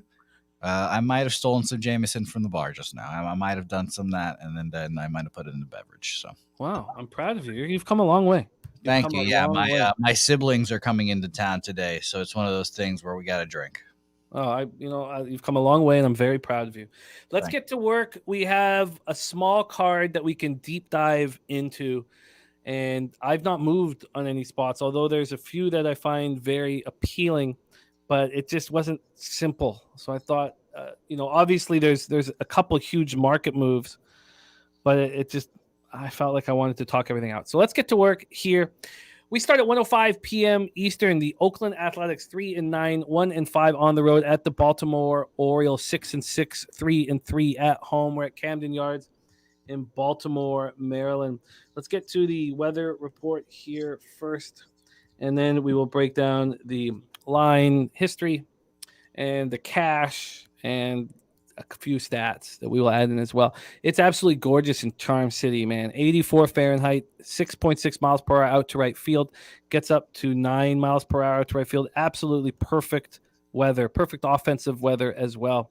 Sharpie says today's one of those days you don't force bets because of a small card. He's got one bet and he's good. And I love it. So just 3:10 p.m., you'll find out that information. I love it. Mike M says Oakland is 18-0 off a win facing a lefty with a total 9 or more and a line longer than minus 180. So how about them apples? Camden Yards in Baltimore, Maryland. So it's beautiful, beautiful offensive weather. Let's take a look at the line history here for this spot here with the A's coming off of a big victory. We did cash our over 5 yesterday comfortably. We have Aller going up against Irvin. First off, line history-wise, Baltimore opening up at minus 226. They're now minus 225. So no movement at all. Total-wise, it's opened up at 10, minus 103 to the over. It's still at 10, minus 106 to the over. Now, this came out at 7:59 a.m. So why don't we just take a look at what Bet Online opened up this total at?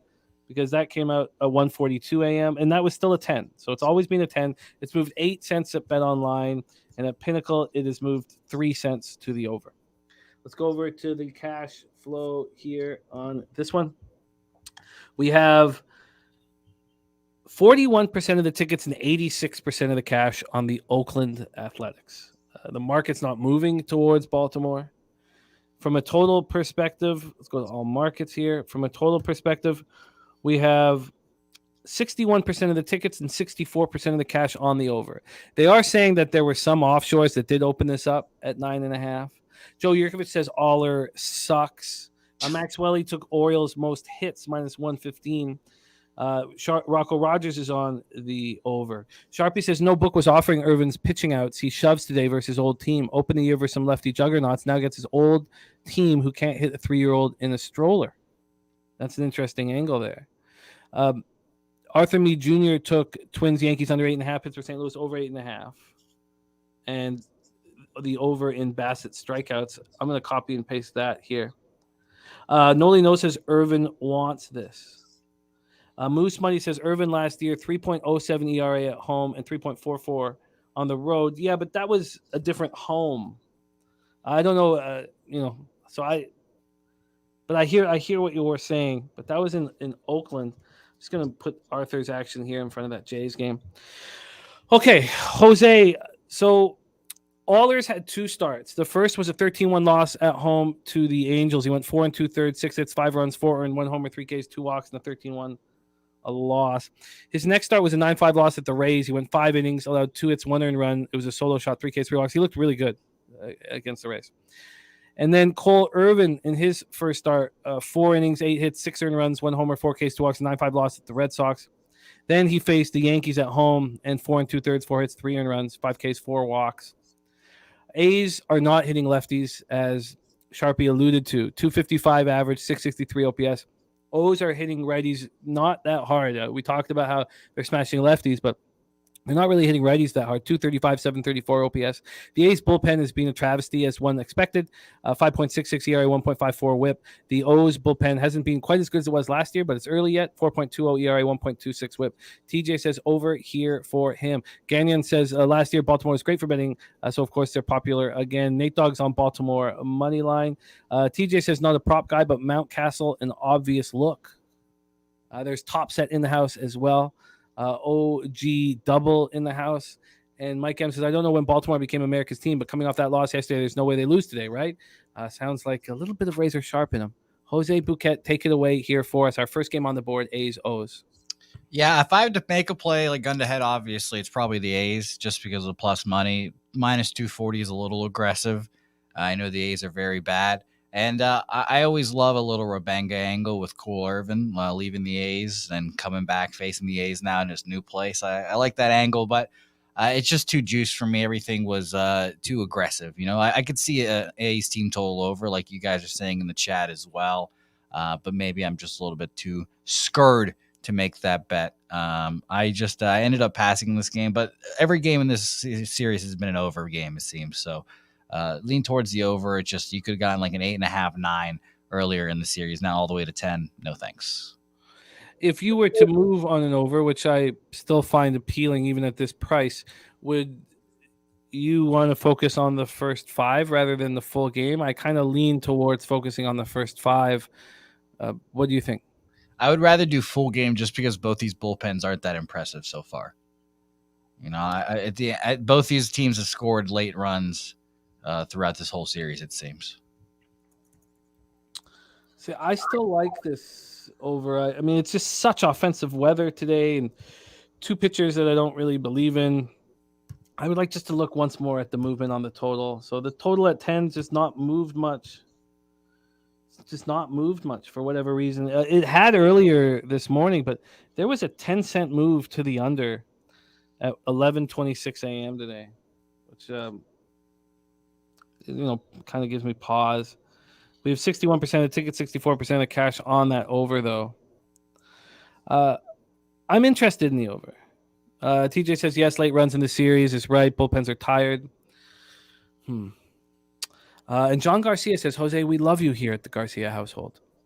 Shout out to John. I think John's Venezuelan. Shout out to you, my man. I'm wearing my Venezuela shirt right now, too. So, all right. Rocco Rogers agreeing with the full game look. Arthur Mead Jr. says Baltimore should never be minus 240 over anyone. By the way, Razor's a jury duty today, apparently, according to Mike Gammon. Just imagining Razor in jury duty just sounds hilarious. Just all of that just tickles me. Guilty shot time. And Benjamin says Winnipeg Jets are resting everyone tonight. I put some hockey plays in today. I think it's a great day for making money in NHL. Yeah, I put the Devils in regulation, a little juicy, and then I parlayed the Sabres and the ye old Dallas Stars again. Yeah, I think it's a great spot. Joe Yerger says total could be one-sided. I would only look towards the O's total. Yeah, this is just an easy pass game for me just because it's so juiced. And by the way, I don't know if this matters. Aller's 2 appearances this year, they weren't even starts. He came in relief for all those innings, which was shocking enough. His first start was after Shintaro Fujinami blew up, and then he came in for all those innings. And then his Tampa Bay outing was in release of Waldekuk. Excuse me, I almost said his name incorrectly there. He pitched 3 innings, and then Aller came in for 5. So I don't know if it psychologically matters that he's coming in to start as well here, but there's something else we need to put in there. Oh, Jury's first glance is so funny, man. When he breaks that down. Jury's first glance is too funny, dude. Oh, man. Shout out to the Jury's first glance. Jury's first glance. When he breaks that down for everybody. Yeah. We thought he was guilty, but then he couldn't possibly be guilty, right? Psych.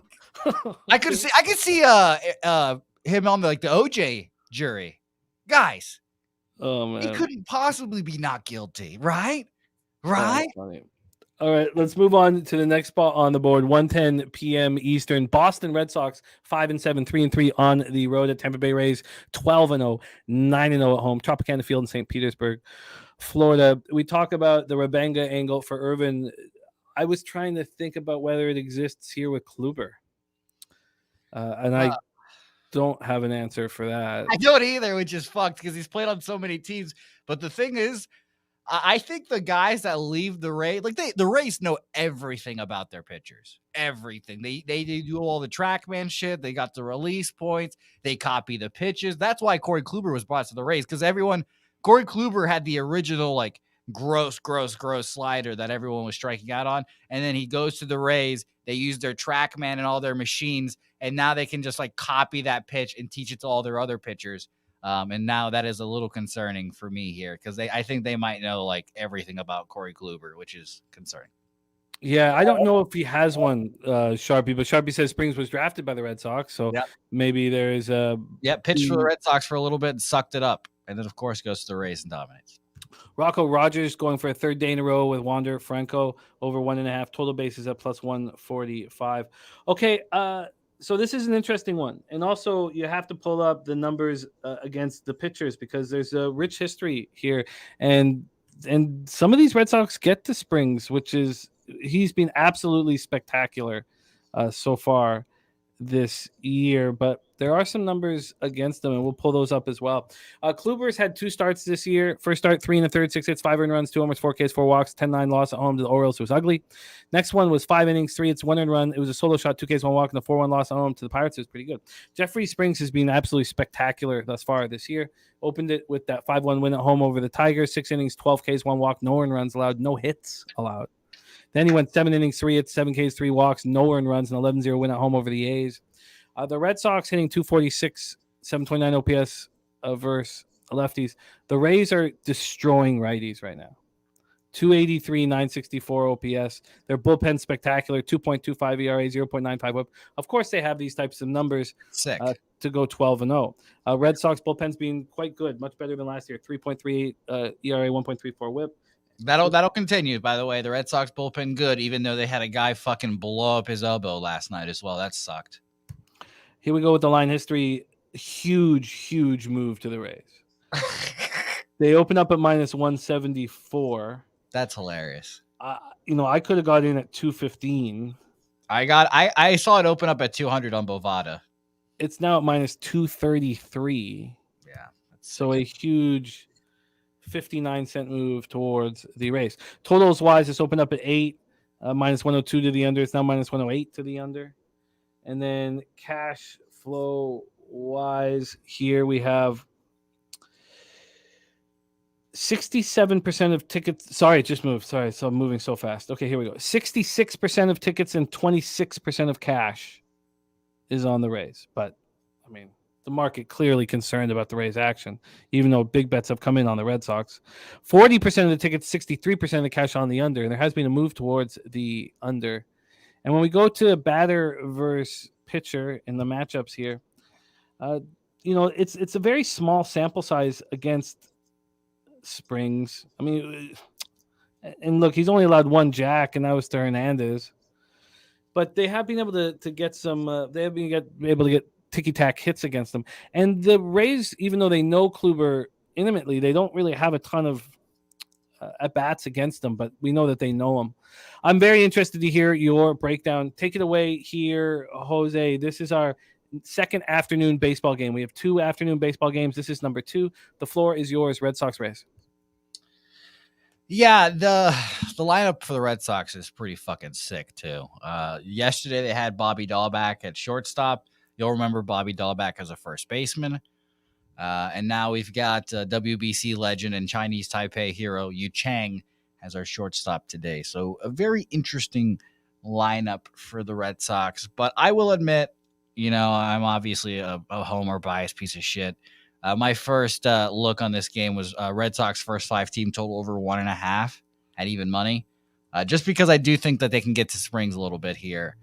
You guys mentioned that he's a former Red Sox, and for some reason he just hasn't pitched well against the Red Sox last year. Now, I will say they did kind of figure out what was, not what was wrong, but just a strategy with how to use Jeffrey Springs against the Red Sox. He went against the Red Sox 5 times last year, 4 starts. So I threw away the relief appearance because whatever. His 2 first starts, he went 6 innings and 4 innings and saw a shitload of batters. Saw 25 batters. So he obviously went around the lineup a couple times. Got touched up. 5 earned runs, 3 earned runs out both times. Then the next 2 starts, only 3 innings. Saw the lineup basically once. 12 batters faced, I think, both times. 3 shutout innings. 3 innings, 1 earned run there.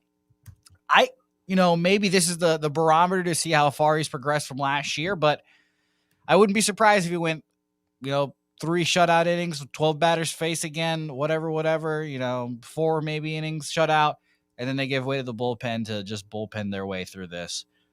So I would be a little wary about the strikeout props because of that. I didn't write down the strikeouts because I don't do strikeout props. That's a Sharpie thing, and I'm not as good, obviously. So why would I even bother?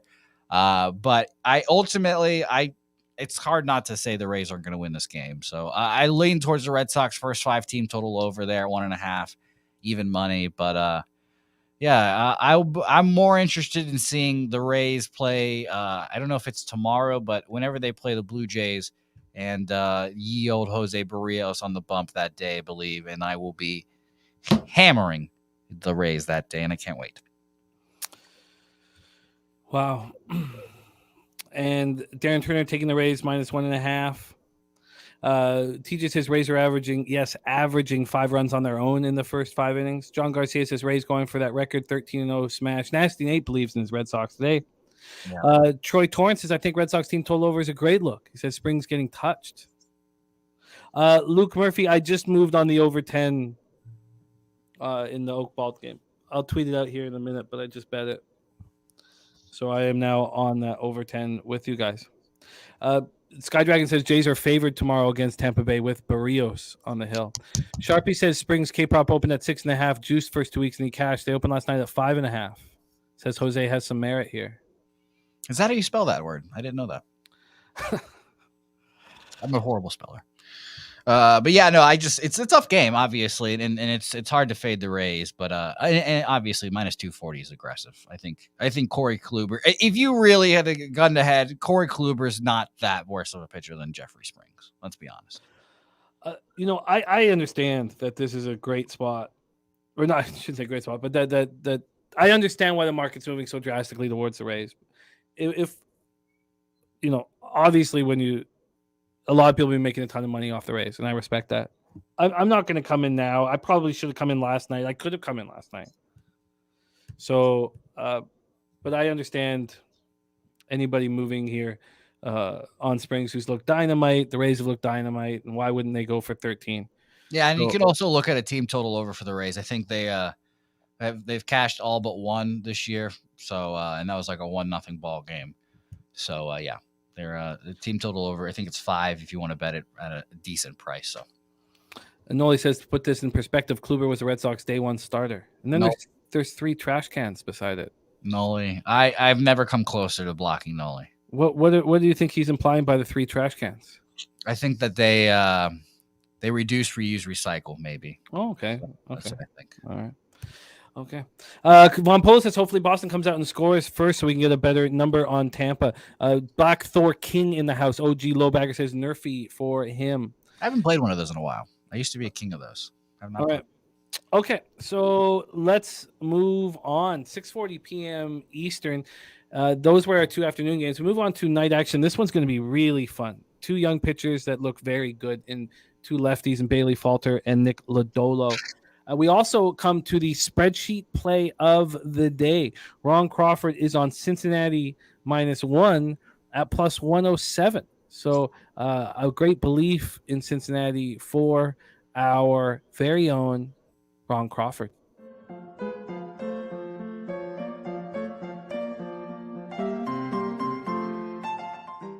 BJ says favorite spot on the MLB board is the Reds money line at -128. So a lot of belief in Lodolo here, who's looked very good through 2 starts. Let me pull this up, copy this. North Ender says he's with Ron. So we have Ron Crawford, North Ender. We have BJ, so North Ender as well. But Troy Torrance on the other. Oh, no, he's also on Cincinnati. So it's Top Set's on Philly. So a lot of love for these Reds, and only Top Set right now on the other side. Markel says since he has a fave is crazy, but he gets it. I'm going to copy and paste Top Set at this point. And Markel says Philly's on a no bet list, and Coin also here on on the Reds. A lot of love for the Lado show. Put this here. It's a good name. Thank you. I've never heard it, but it should be used. You did Marcus Stroman come into your mind right there? It did, yeah. It's funny. I smoked a bat last night. I put on little Stroman. I can't stand Marcus Stroman, by the way, so I'm glad that you love him. It's your loss. Let's move on. Phillies, Reds, Great American Ballpark in Cincinnati, Ohio. Let's move on to the weather here. We have 81 Fahrenheit, 5.2 miles per hour in. Goes from 5.2 to 5.8 miles per hour in, and it dips down to 73 Fahrenheit. Beautiful night at the Great American Ballpark in Cincinnati, Ohio. Let's move over to the line history here for this spot. Falter versus Lodolo. We have Cincinnati opening up at -119, now -127, an 8-cent move towards the Cincinnati Reds. From a total perspective, this opened up at 8 and has gone up to 9. That's what threw me for a bit of a loop. that threw me for a loop, and that's why I didn't bet this already on Lodolo. Because are you saying that let's go to the cash flow, but are you saying that then it's Falter that's susceptible in the spot? Maybe you are, maybe that's fair. But here we have 63% of tickets on the over and 53% of cash. It's gone up a full run. On the money line, we have 65% of the tickets and 68% of cash on the Reds. It's been like that for a while. It's been in the mid 60s for a while. TJ says over. He says, I can't believe I got 8.5 on this. Each pitcher just faced the other team. Best hitting park in baseball. 2 terrible bullpens. Yeah, it makes me sick. I saw that over 8.5 last night, and I looked at it. That was almost the say hey play today, but I did not move on it, unfortunately. Moose Money says Falter's been one of my fade pitchers that just keeps doing enough to screw me. Gifted Cartel on the Reds' first 5, and there he is. Razor Sharp Picks taking a break from court. Razor, we got good laughs.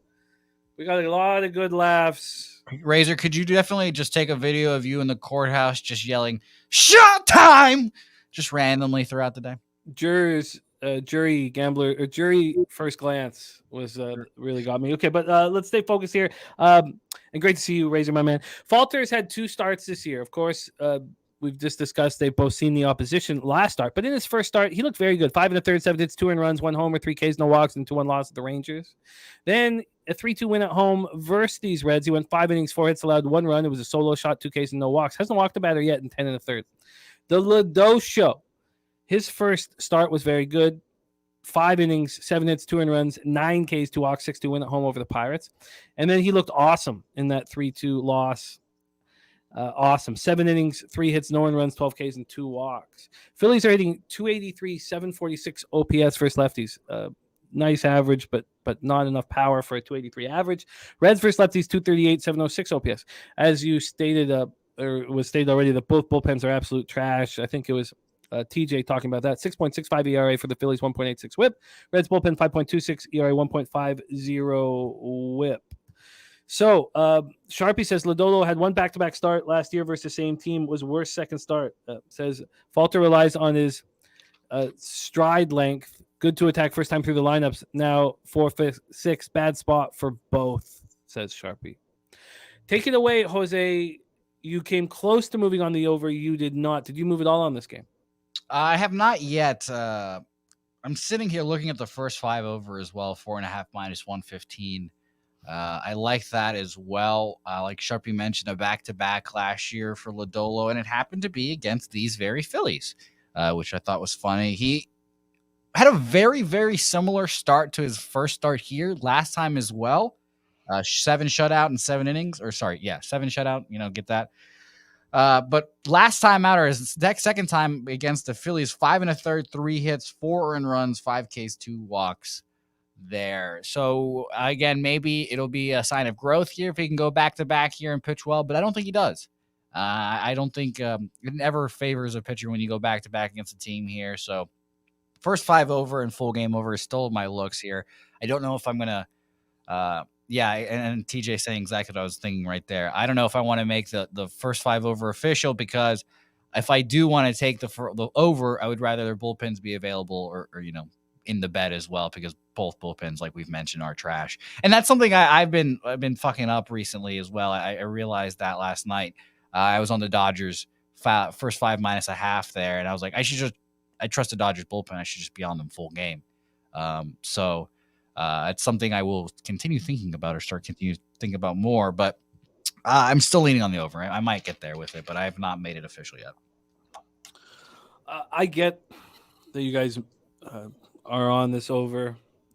You want 9 to be a win and not a push. But the bullpens are very vulnerable. Maybe it doesn't matter that it's gone to 9. I'm not going to chase this line move, but I get it. And I'm also going to stay off of the Reds spot.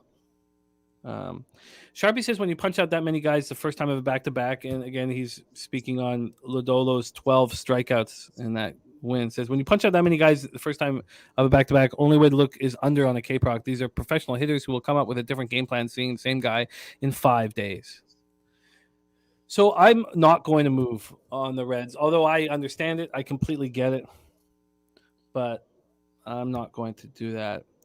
TJ says one way to have a nice negative ROI is to bet the Reds as favorites. I'm not going to get too caught up in what happened last week. I'll just learn from what happens here in this spot. I agree. I probably should have had my eye on the over. And the market is showing that was the right look here. But I'm off. So, again, we have a lot of love for the Reds here in the chat. Ron Crawford spreadsheet play today. The Reds -1 at +107. Favorite spot on the board for BJ is the Reds money line. He's putting 2 units on it. North Ender is also on the Reds -1. Troy Torrance is on the Reds money line. Got it -116. And Coin is on the Reds money line. And Topset is the only one on the other side, sitting at +105. I have a question for you, Papa. Yes. So I see these lines. Obviously, they're open up, and it'll, for example, be like 8.5 -120. And I whenever I see the 8.5 -120, I always figure, that's going to go up to 9, and then that's my first assumption there. Sure. And I haven't bet these overnight totals yet, and I've just been looking at them and seeing them move. Would I be wise, if I think this total is going to go up to 9? Just bet the 8.5 -120 and then wake up to see for example, this one's like 9 -110 for me. Is it just paying for the juice there at the end of the day? I don't think that you should have any concern getting in on lines early. It's always been the way that you've bet baseball. We watched you succeed last year. There's a big difference between your first year of publicly betting baseball every day and mine.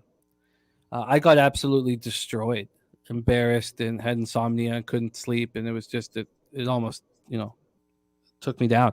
You had a really strong first season. So if you see an 8.5 at -120 and you like the over and you think it's going to go 9, I say pull the trigger. There's a reason why I don't do that is because I've had to change the way I bet to this to succeed. You don't have to do that. So, yes, I would say if you see 8.5 -120 that you think is going to go 9, I would say trust your gut and bet it. Cool. All right, let's move on to the next spot on the board, 7:05 p.m. Eastern. Minnesota Twins 8-4, 4-2 on the road at New York Yankees, 8-4, 4-2 at home. We're in the Bronx, New York.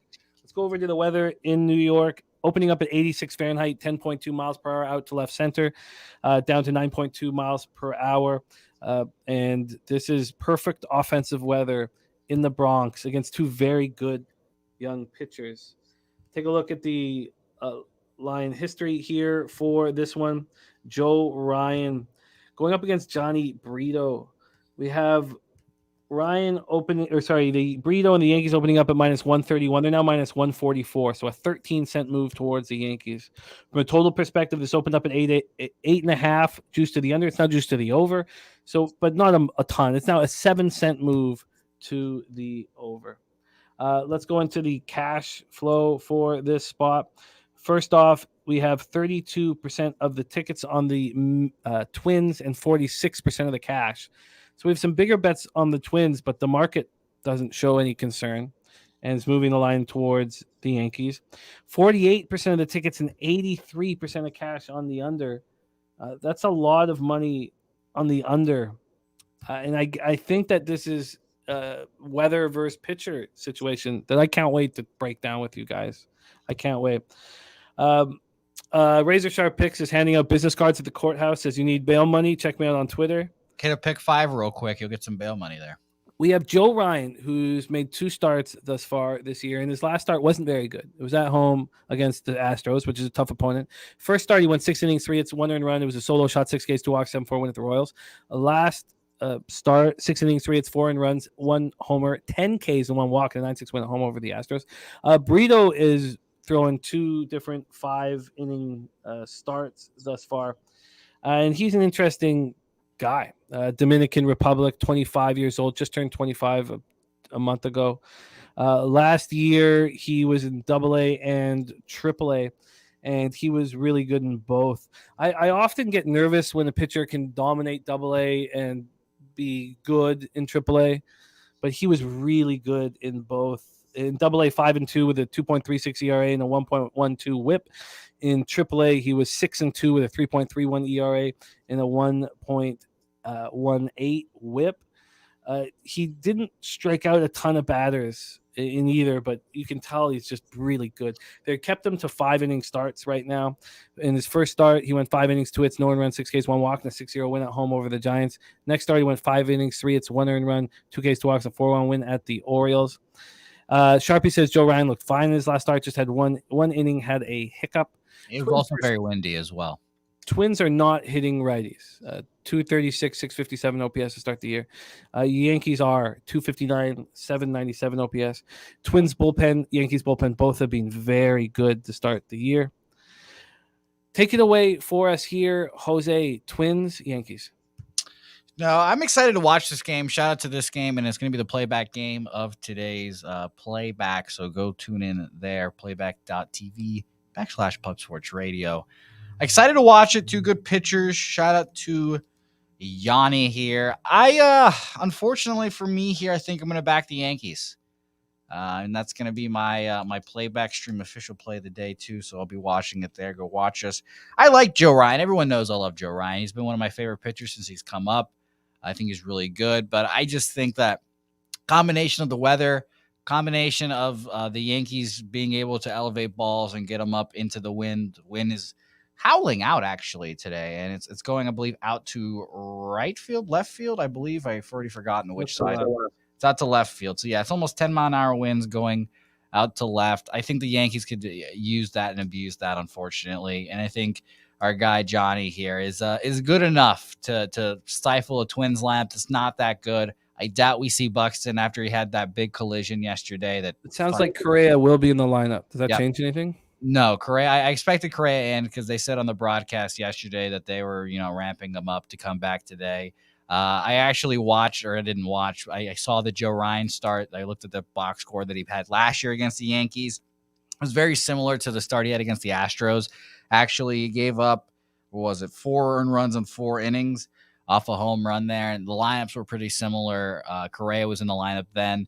I will bet against Correa in his first start back here. I don't think he go off here.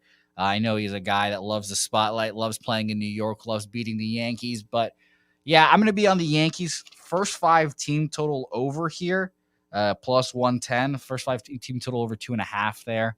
I think they can get 3 off Joe Ryan. And I will probably also be on Yankees full game -1, -106. First 5 team total over is what you moved on. What was the juice on that? Plus 110 there. Plus 110.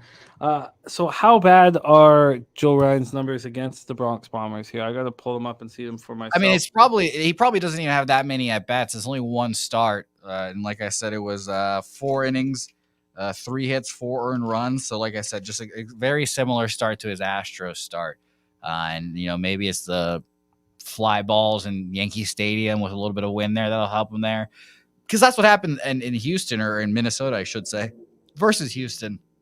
It was windy, and then that first inning kind of got out of control. I think it was the first inning. It was early in the game. I remember that. But yeah, I just think it's one of those cases where Joe Ryan's still a really good pitcher, just facing a good lineup. The conditions are kind of right for offense, a small stadium, and a Twins offense that's not really going. I always prefer to bet on the Twins when I have Buxton and Correa in the lineup, but that doesn't happen all too often. So you have to make do. And Moose saying Ryan significantly higher fly ball rate than Brito. I get it. Sharpie says Joe Ryan's a new guy. He threw away his 2 breaking balls and went and worked on some new pitches last year. His slider got pounded, so he chucked it. Looks like a new man. I can't do it. If this was just about capping, I'd be on the Yankees. But I can't do it. I can't not pay attention to the bigger bets coming in on the Twins. Although clearly the market's moving towards the Yankees, so it almost all completely correlates, but it just doesn't enough. And I just don't want to sit here on spots that don't. But I really like the idea that the Yankees should be favored at this price and that Brito is for real and all that stuff. But I can't move on it myself. So first 5 team total over 2.5 at plus 110 for Jose. And I wish I was involved in this game. I find it very interesting, but I'm not. let's move Yeah. on. And we'll be, like I said, we'll be live betting it throughout the day or throughout the game using Playback and our friends there. So go check us out again, playback.tv. And if you're in Canada, you can't watch, but you can definitely tune in the chat and have some fun with us, talk ball, all that good stuff. So it'll be a lot of fun. Yeah, you can watch it on your own and then have the chat up. So I feel you. That'll be fun. So what time does the Playback show start? It'll start 15 minutes before the game starts. So 10 to 7 p.m. Eastern. So 6:50 p.m. Eastern. Let's move on to the next spot on the board. Man, do the Toronto Blue Jays look like a professional baseball team? Seems like they have it all going on right now. They didn't play very well yesterday and still got the W. Detroit Tigers 2-9, 2-6 on the road. The Blue Jays 8-4, 2-0 at home. We're at the Rogers Center in Toronto, Ontario. It's going to be hotter than yesterday here. So, excuse me, the roof will be open again. Hell yeah. Let's take a look at the weather with this roof open. 11.3 miles per hour out to right field. Starts at 69 Fahrenheit, gets down to 62 by the end of the game. It's hot. Gifted Cartel says Blue Jays smash spot. Spencer Turnbull going up against Chris Bassett. Let's take a look at the line history here on this one. We have, here we go. Tigers, Blue Jays. We have the Blue Jays opening up at -208. They're now -224. So that's exactly where they were when I was looking at it earlier. I thought about moving on it. From a total perspective, it opens up at 9. We've moved to 9.5 a couple times. Now that 9.5 is heavily juiced to the under. Let's take a look at the cash flow for this spot. We have 90% of the tickets on the Blue Jays and 71% of the cash. So 10 and 29 on the other side. Total wise, we have 79% of the tickets on the over and 84% of the cash. We've already heard from Arthur Meade Jr. He is on Bassett over strikeouts. And Bassett's facing Spencer Turnbull. Turnbull has not looked good. Neither of his 2 starts. First one was at the Rays, an awful 2 1/3, 8 hits, 7 earned runs, 3 Ks, 3 walks. Second one was at home versus Red Sox. Another terrible start. 5 2/3, 5 hits, 5 earned runs, homer, 1 strikeout. So he has 4 strikeouts right now in 8 innings. 4 strikeouts and 5 walks. Chris Bassett looked much better in his second start. The knives were out for him after his first start. 3 1/3, 10 hits, 9 earned runs, 4 homers, 0 Ks, 0 walks, 9-4 loss to the Cards. Looked much better against the Angels. It was a 4-3 win. He went 6 innings, 2 hits, 3 runs, 2 of which were earned, 1 homer, 5 Ks, and 5 walks. So he still is a 5 to 5 K walk ratio. The Tigers versus Righties 201, 577 OPS. It's just like last year, coming out of the gate with no offense whatsoever. Jays versus Righties smash and grab 287, 826 OPS. Tigers bullpen's been awful. We saw how good it was last year. Will it turn around? 6.85 ERA, 1.46 whip. Jays bullpen has been good this year. 3.35 ERA, 1.14 whip. Moose Money says Bassett velocity and spin rate still not where they were. Alfred says Bassett hard to back at this price. He looks so rushed last start with the pitch clock. And we have from Sharpie saying Bassett's velocity and spin rate were back to last season in his last start. Take it away for us here, Jose. I want to back Bassett, and maybe I should just do it. But I didn't move on the Yankees in a similar situation where everything X's and O's and market moving towards is on the side, except for the bigger bets on the other side. That's the only thing stopping me at this point. Take it away, Jose. Tigers, Blue Jays. Yeah, you know I wasn't a big Bassett guy, or still not. You know, I cashed my bet luckily last time he was out, but he still pitched pretty decently. I think it was 2.5. I had a 3, so I got lucky probably. But I don't want to bet against Bassett here, just specifically because he's facing the Tigers. Tigers are 28th in weighted runs created plus right now against right-handed pitchers this year. 61, not good. But honestly, the only thing I'm playing here is an over. And I played it last night. It obviously didn't cash for me, even though the game went into extras. But I still would rather lean that way. I don't know if you feel the same way Bobano does, but I have Bobano on my show, and he said that with the new park adjustments or whatever, this place could turn into like a mini Coors Field that we might see totals at like 10, 11 in the Rogers Center. What do you think about that? I think the Great America Ballpark is the better comparison. But, Brian Watson, shout out to our guy Brian, now a member of Weeby Pubbin. That means a ton to us. Thank you. Yeah, I think that the only thing that will, slow down the ballpark is the roof being closed. And don't get used to the roof being open. It's going to be closed for most of the next 2 months. Look, I think this is a much more well-rounded baseball team than it was last year, and we're all very, very excited about the Blue Jays. Whether or not they're just going to be ripping the leather off the ball, we'll have to see. I mean, we need Bobo and Vladdy to heat up, and we all expect these things to happen. And I think that I don't want to get caught. There's often times where every time we cap the Blue Jays, I think their team total over is in play. And if you bet it all the time, what would you end up at? But every game is appealing to me, and it's appealing to me here. Billy Friedrich says, Bo Jackson says even with the roof is closed, balls will fly. But we know that it does. Our stadium, it does deaden the ball when our roof is closed. I mean, that's just physics. But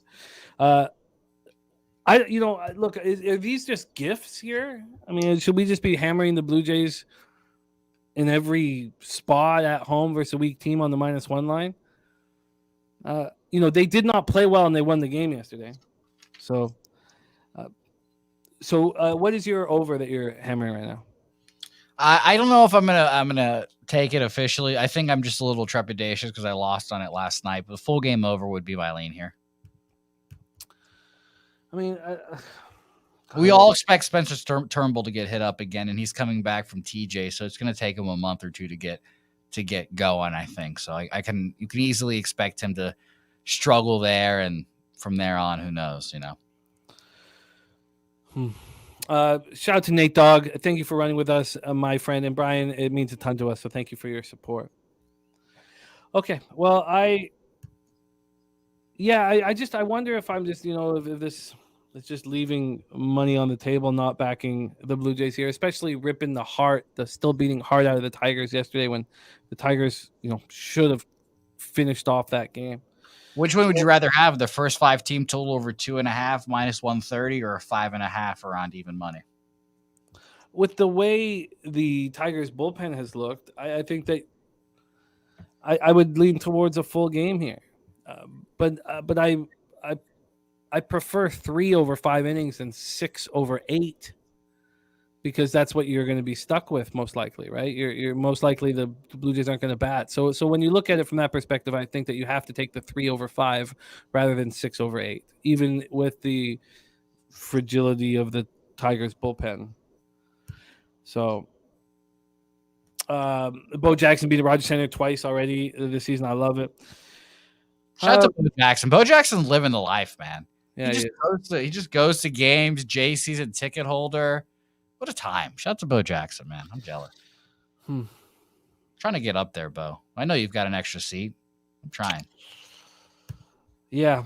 I don't know. I mean, you can't take the Jays on the -1 line. It's just too expensive. Yeah, I did the -1 line for the Rays earlier today, and it was like -170. I can only imagine what the Blue Jays is, but DX Filer on the over and might add team total over for the Blue Jays.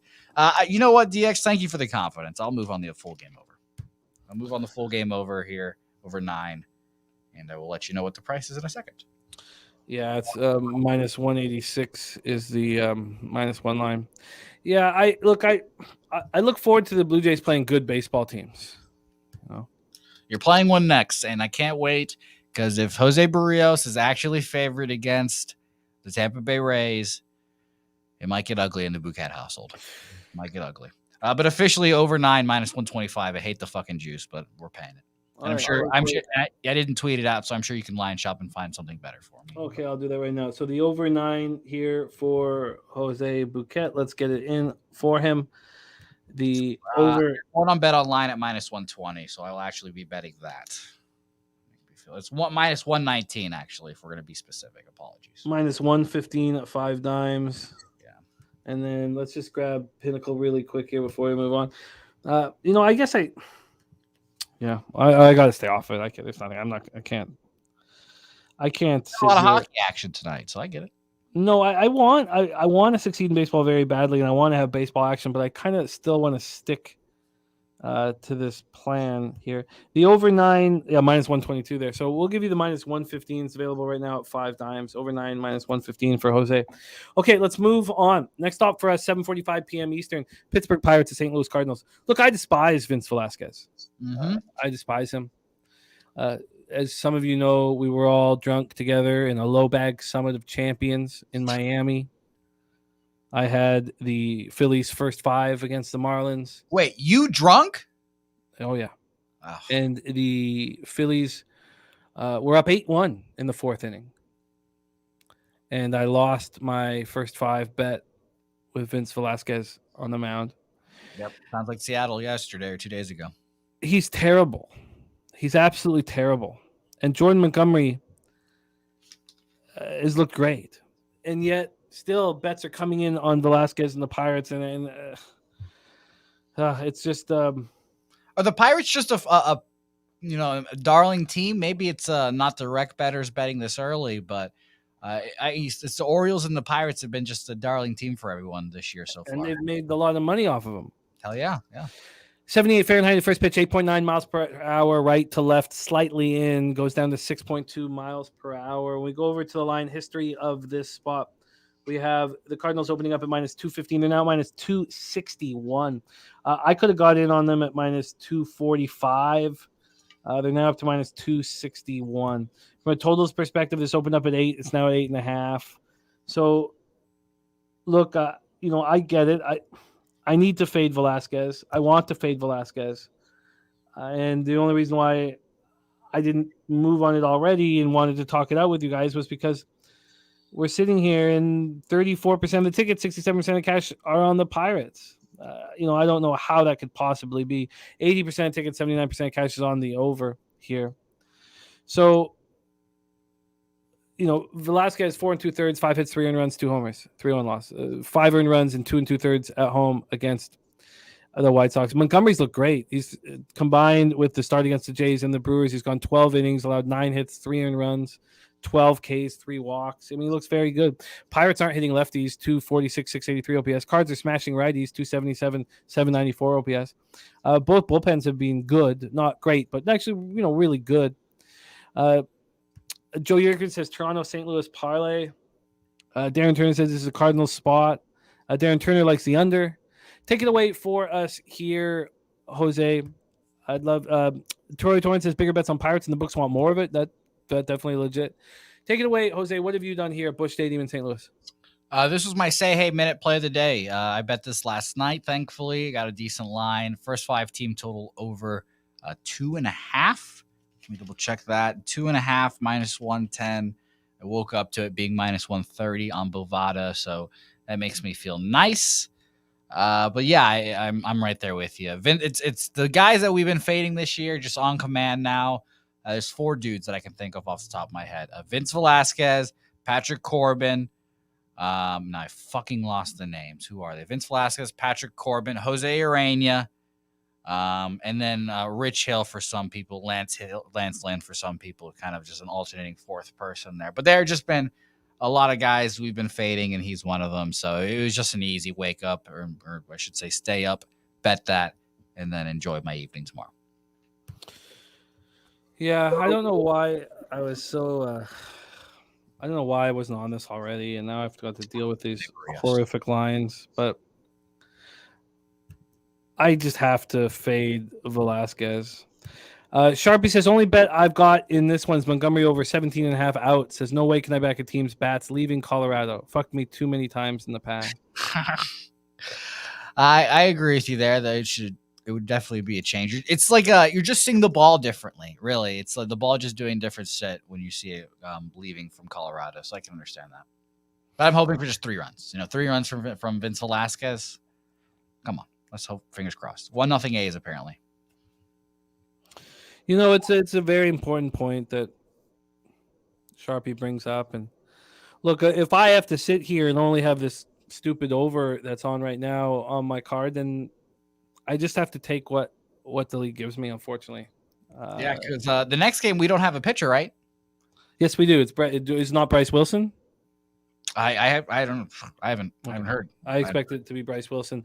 Let's go 9:40 p.m. Eastern. Milwaukee Brewers 8-4, 3-3 on the road at San Diego Padres 7-6, 3-3 at home at Petco Park in San Diego, California.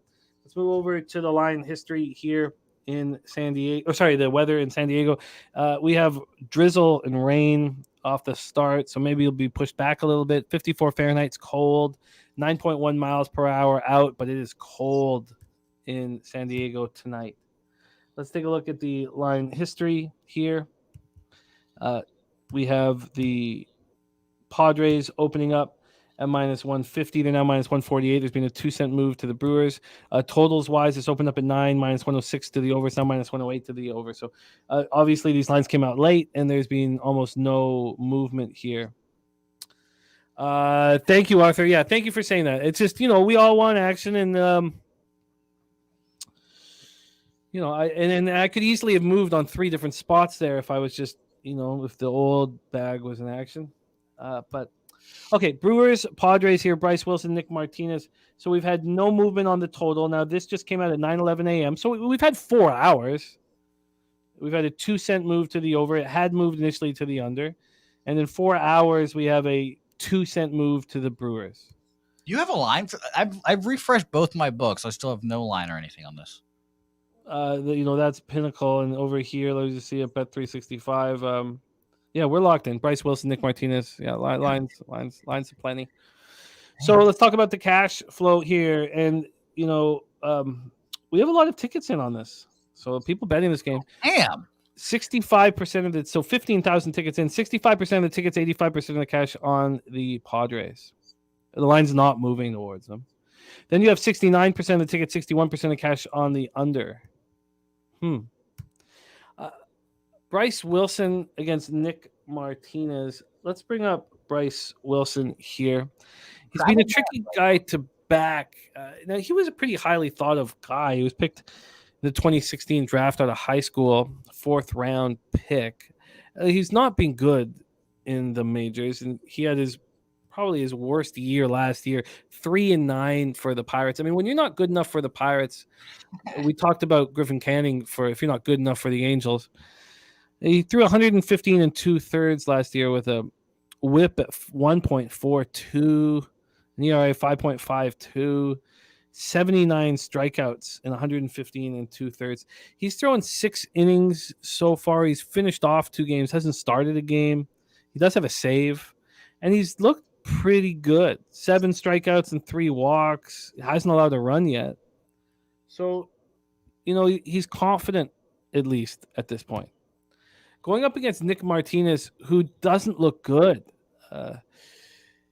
He kept his team in it in that first game of the year against Colorado. We were lucky that the 5-4 win at the Braves came through in this next start. 4 2/3, 4 hits, 4 runs, 1 homer. He's a do-it-all pitcher. He can close games. He can come out of the bullpen. He can do so much. But I don't trust him. Billy Friedrich says Wilson and Martinez will both be leaky.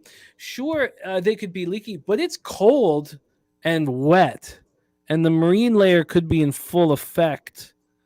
And I know the market's not moving towards the under, and I can, explain that with how bad the numbers are, but I'm starting to think that these pitchers in this cold, wet night are fine here.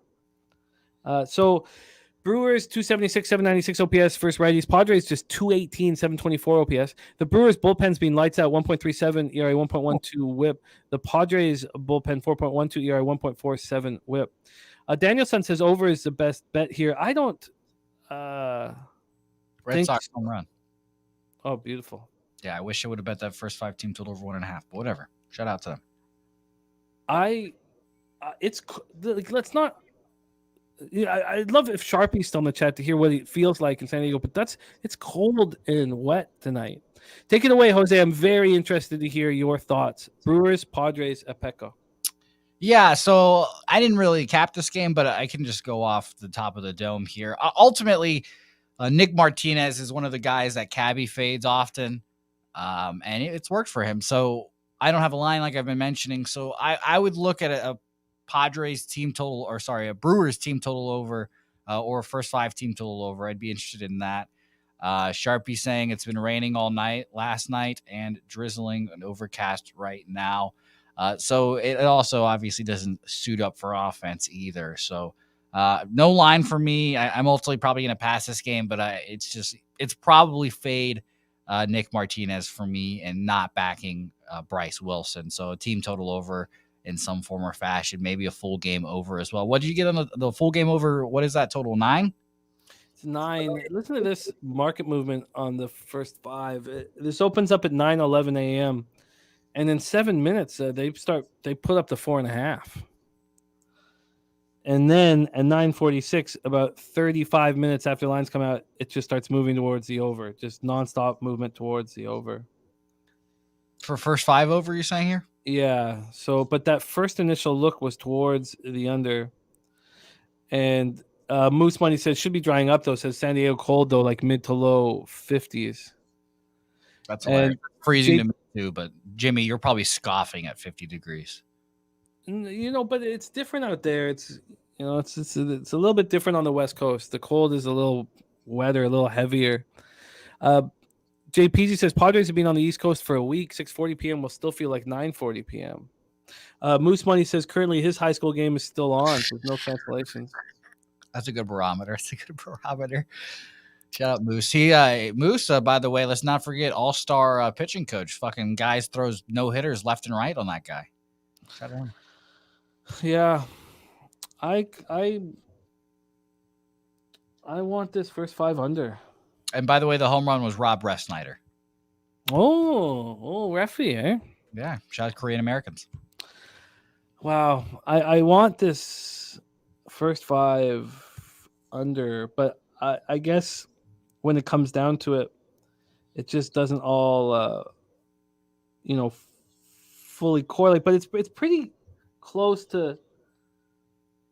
So the difference. So we moved on the A's over 10, and that had slightly bigger bets on the under, slightly, but it had opened at 9.5 at some books. It was 10. That was more of a. It was pretty close. Here on this one, you have 69% of tickets, 62% of cash on the under. It initially went to the under, and then cappers came in and bet the over. And I wonder if they're just judging that on the pitcher's numbers and not taking into account how cold and wet it's going to be. So I am moving on the first 5 under 5. And I don't know why I just focus on that first 5 under 5. It's just going to keep getting colder. The Brewers bullpen is excellent. The problem is probably so I don't need to. God, is this even a double up spot? Okay. I will mention real quick. Benjamin Mills saying that Eric Lauer is listed on my bookie, but whatever. And my second note here would be I don't know if the Brewers bullpen is as good as it has been to start off because their starting pitchers. This is a stat I think it was like a couple days ago now, so it might be a little stale. But their starting pitchers had thrown the most innings, so their bullpen had thrown the least amount of innings in baseball too. So I would be worried about that. And obviously they've got all-star Devin Williams, and he might be the best closer in baseball. Who knows? But just a warning note there. No, that's important. Huh. Well, this total just keeps going up at this point, and if that's the case, I probably don't need to do much of anything. Is there really going to be 10 runs scored in this game? It just doesn't feel like this type of situation. Wow. So the Bet365 just moved it back to 4.5. The first 5. Huh. Wow. Okay. I'm going to move on the under. I'm going to move on the under. Fuck cold, my face. 1-1 already. Yandy Diaz leadoff home run. Oh, it's perfect because that was Von Polo said if Red Sox go up 1, he's going to bet the Rays immediately. I hope Great he did. job. Great job. Okay, so I'm going to take the under 9 in this one.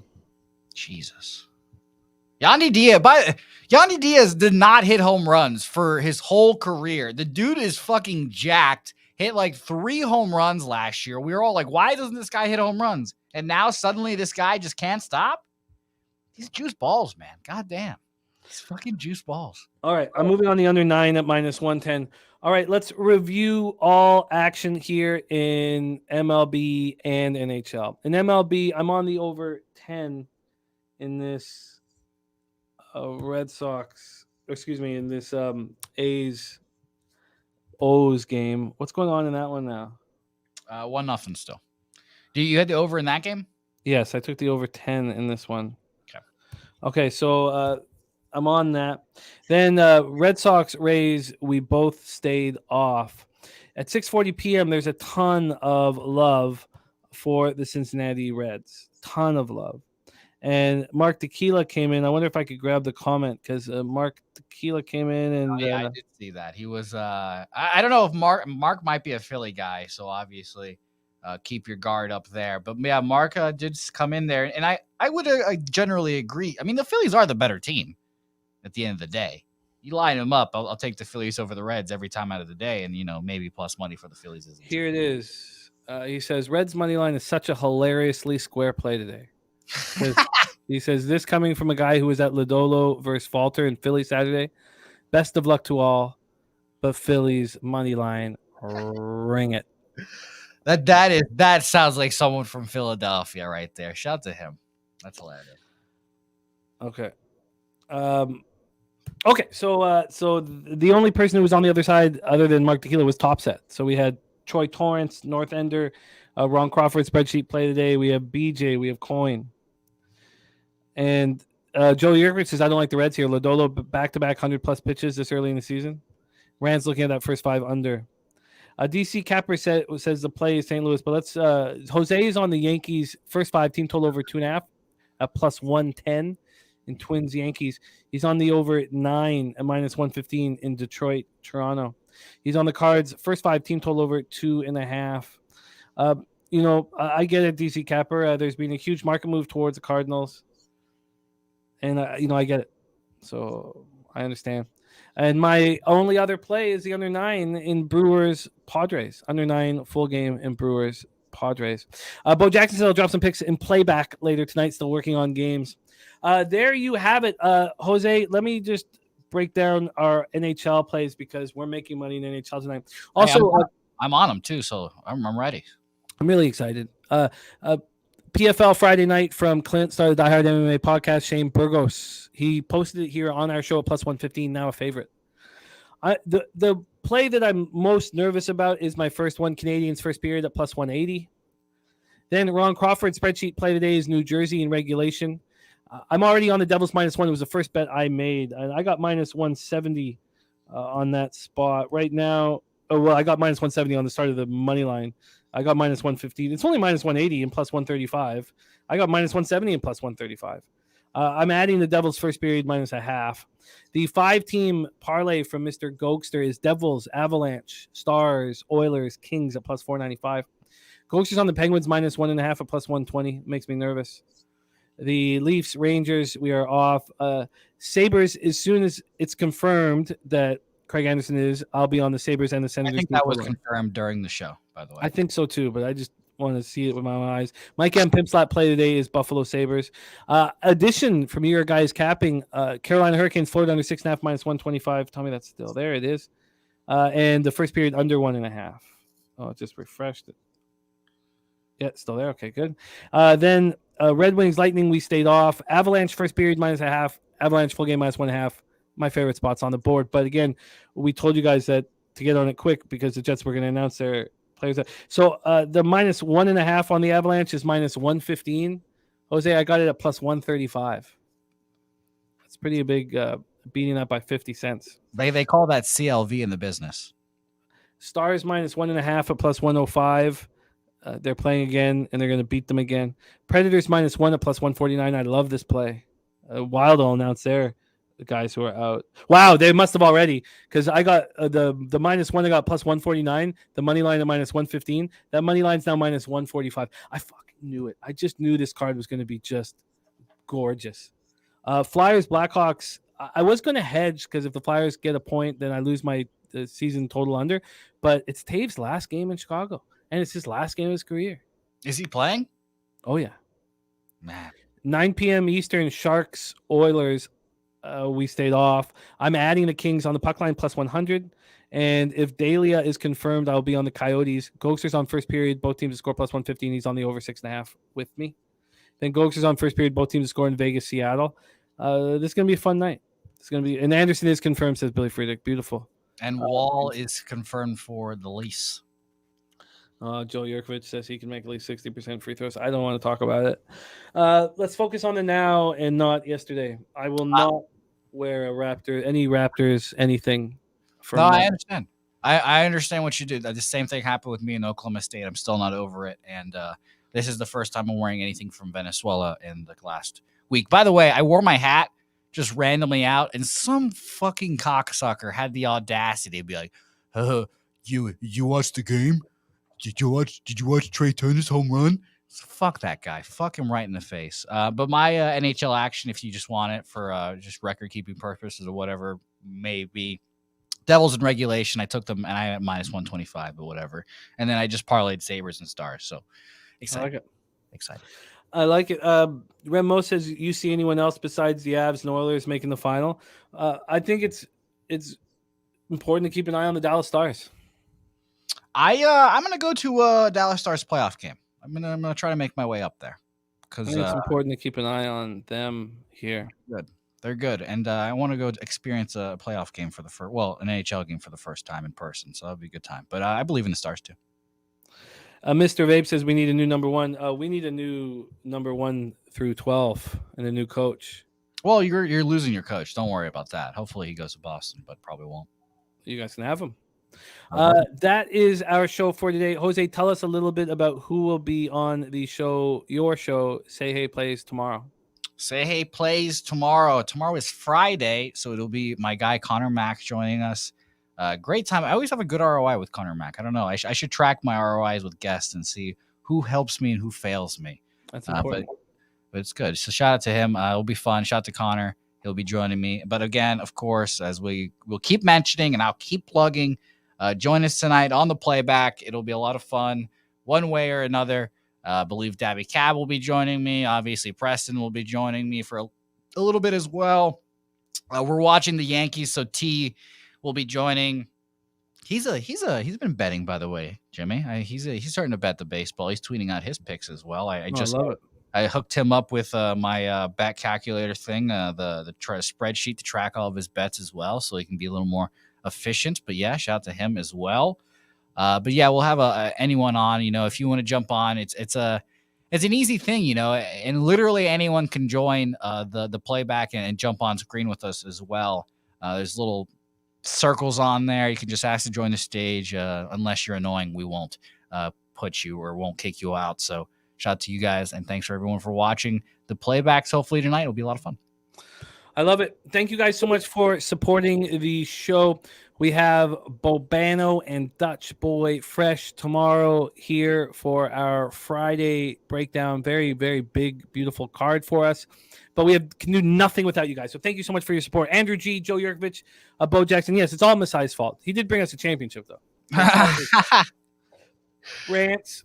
Is he no longer the greatest Canadian? He fell off the power rankings. Yeah, he's an incredible guy. We love him, but it's all his fault, and that's fair. Tori Coker, Billy Friedrich, Justin McElvey, Rants, Vipe, Andrew G, Bo Jackson, Rem Most, Alex Hills, Mr. Vape, Bankroll, Spence, Rem Most. Thank you guys so much. Von Polo got the raise minus 120. Beautiful. DC Capper. Nice.